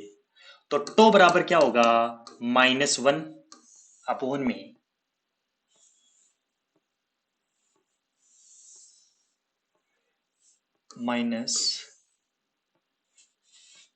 -1 upon real part of the pole location, real part of the pole location. ठीक है, अब देखो real part of the pole location की हम बात करेंगे। तो देखो रियल पार्ट ऑफ द, और ये जब किसकी बात करेंगे, ये real part of the pole location हो गया और real part of the zero location भी हो जाएगा, क्योंकि आप इन न्यूमिनेटर के टाइम कांस्टेंट निकालेंगे तो वहां पर किसकी वैल्यू हो जाएगी। अरे यार अभी हमने देखा k into one plus S T one और one plus S T two. अब और ये क्या था, one plus S T A और one plus S T B, ये था। ये क्या है, टी ए और टी बी, ये टी और टीबी क्या है, ये तो ये भी टाइम कांस्टेंट ही है, लेकिन किसके हैं, ये भी टाइम कांस्टेंट ही, लेकिन किसके, टाइम कांस्टेंट ऑफ पोल्स हैं। अब जब टीए और टीबी निकालोगे तो यहां पर क्या हो जाएगा, -1 अपॉन में real part of the pole location, ये हो जाएगा एक बात। दूसरी बात, यदि हमें टी वन और टी टू निकालना है, टी वन और टी टू निकालना है, that means real part of the zero location. अरे सीधा सा बात है यार, और क्या है, ठीक है, real part of the zero location. ठीक है, एक बात, लेकिन मोस्टली क्वेश्चन में ये पोल लोकेशन इसलिए है क्योंकि ज्यादा क्वेश्चन इसी से पूछा जाता है, ठीक है, लेकिन ऐसा नहीं है, इसके लिए उसके लिए भी यही चीज है। तो अब मुझे एक बात बताओ, यहां से ध्यान से समझ के एक बात बतानी है, वो क्या, वो ये समझना है,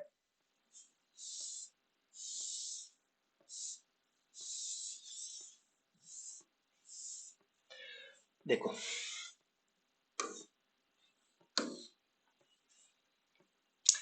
टाइम कॉस्ट। अब मुझे एक बात बताओ, यहां ध्यान से समझ के एक बात बतानी है, हमने जैसे एग्जाम्पल लिया, देखो इसका मतलब क्या है, इसका मतलब क्या है, real part of the pole location, ठीक है, कि पोल की लोकेशन का जो रियल पार्ट है वो वैल्यू रखनी है, इसको टर्म को याद रखना है। जैसे एग्जांपल की मैं बात कर रहा हूं, ट्रांसफर फंक्शन, बोला सर गुरुजी एक ही क्वेश्चन है, कह रहे चलो ठीक है यार, s+2 और s+3, इससे अपन को वैल्यू निकालनी है, टी ए और टीबी की वैल्यू अपन को निकालनी है।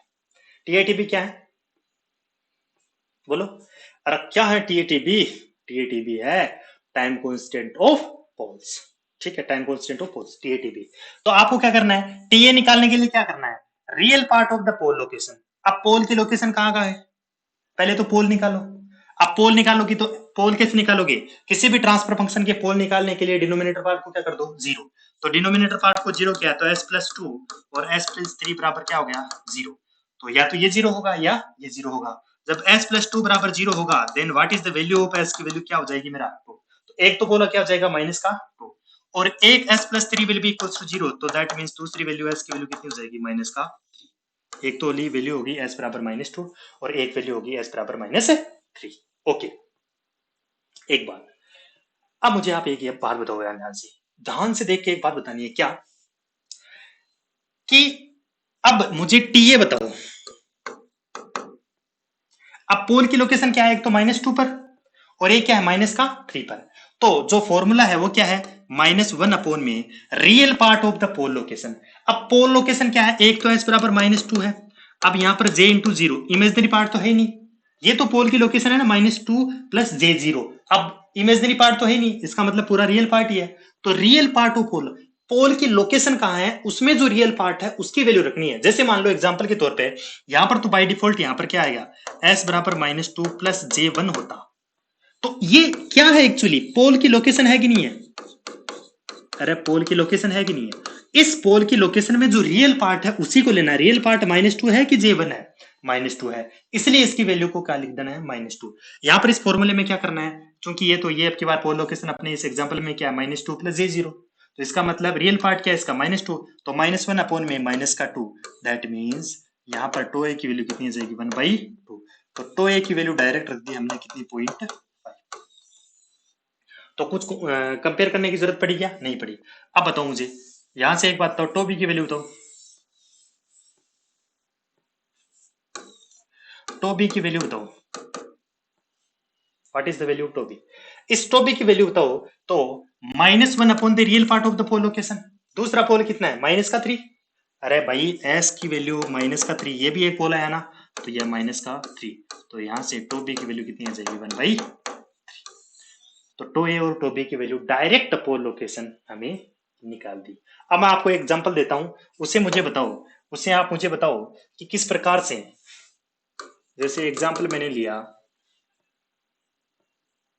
चलो एग्जांपल छोड़ो, मैंने ऐसे बोल दिया एस पी की वैल्यू यहां पर -3 प्लस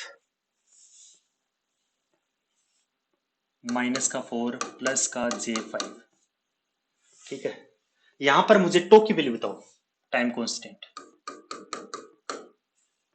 तो टाइम कांस्टेंट का फॉर्मूला कुछ भी नहीं है, -1 real part of pole location, ये नीचे वाली टर्म है उसी को समझना और कुछ भी नहीं है, आसान है यार, real part of the pole location. पहले पीछे से चलो, ये क्या है लोकेशन, किसकी, पोल की लोकेशन, उसमें जो रियल पार्ट है उसकी वैल्यू रखनी है बस। तो ये जो है एस पी अपने पास में, ये पोल है -4 प्लस का j5, बताओ ये क्या है, पहली बात ये क्या है मेरे पास में, ये क्या है, ये तो है पोल की लोकेशन, ये तो है पोल की लोकेशन। एक बात, इस पोल की लोकेशन में ये तो है रियल पार्ट और ये है मेरे पास में इमेजिनरी पार्ट, ये तो है रियल पार्ट और ये क्या है मेरा इमेजिनरी पार्ट। अब मुझे एक बात बताओ यार ध्यान से, कि जो ये रियल पार्ट है ये तो हो गया अपने पास में रियल पार्ट और ये हो गया इमेजिनरी पार्ट, समझ में आई बात। तो यहां पर 1 में real part of the pole location, और चलो ठीक है,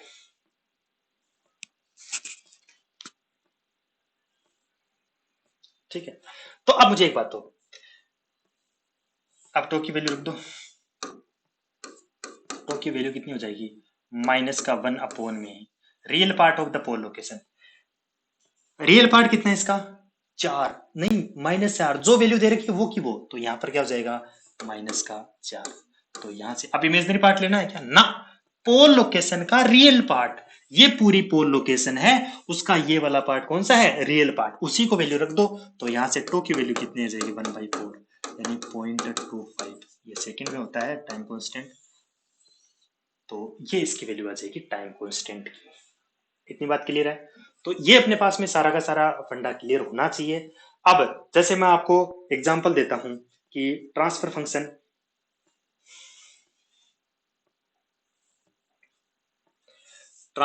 एग्जांपल ले लेता हूं मैं,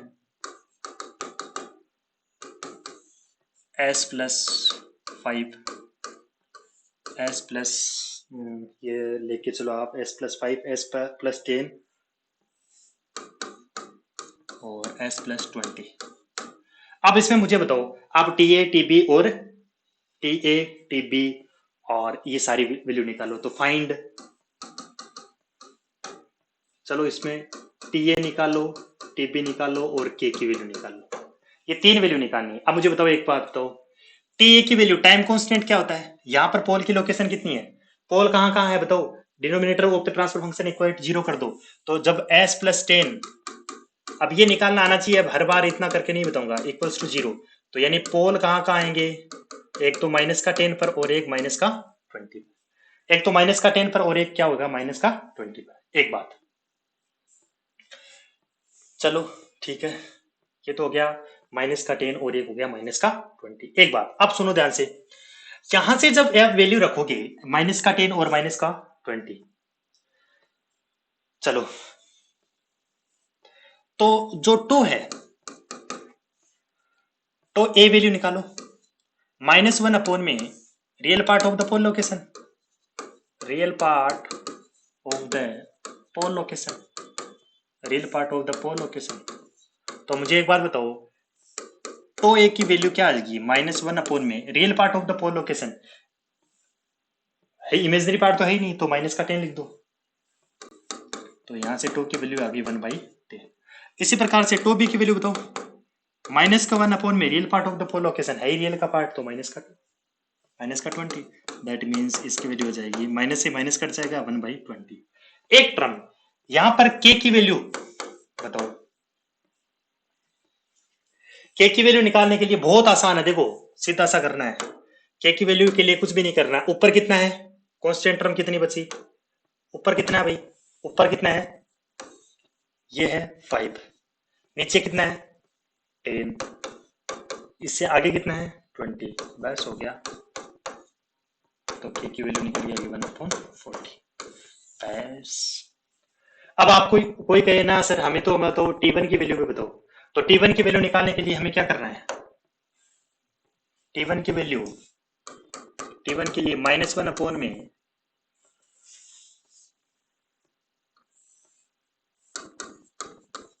real part of the zero location,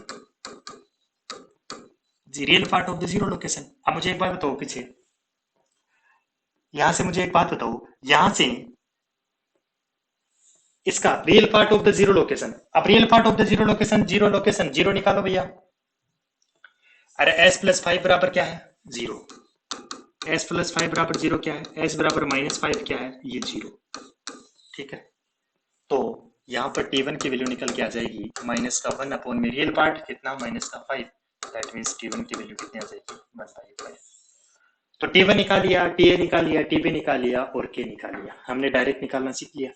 कुछ भी नहीं करना है, कुछ भी तो नहीं करना है, सिर्फ और सिर्फ आसान तरीके से अपन को क्या करना है। अब एक एग्जांपल, फिर इस पे अपन आगे चलेंगे। लेकिन इससे पहले कि हम आगे चलें, तो अपन को क्या करना है? इससे पहले कि हम आगे चलें, एक एग्जांपल आप और करके बता दो फटाफट। ट्रांसफर फंक्शन दे रखा है आपको s+3, s+9, s+12। तो फाइंड T1, TA, TB और K, इन सब की वैल्यू निकालो सीधा। अब मैं नहीं करूंगा, अब मुझे बताओ डायरेक्ट T1 की वैल्यू बताओ, -1 upon real part of the zero location. अब जीरो लोकेशन कितनी? s+3 बराबर 0। तो s बराबर कितना हो जाएगा? -3। अब आप क्या आ जाएगा? -3। अब डायरेक्ट आना चाहिए भाई, 1/3। अरे यार, जीरो बराबर क्या होता है? ट्रांसफॉर्म फंक्शन का न्यूमरेटर बराबर 0 करो। ट्रांसफॉर्म फंक्शन का न्यूमरेटर क्या है? s+3 बराबर 0। तो s बराबर क्या हो जाएगा? -3। तो यहां पर मैंने क्या लिख दिया? -3।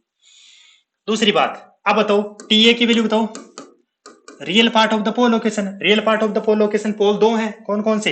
एक तो s बराबर -9 पर है, एक s बराबर क्या है? माइनस का बराबर।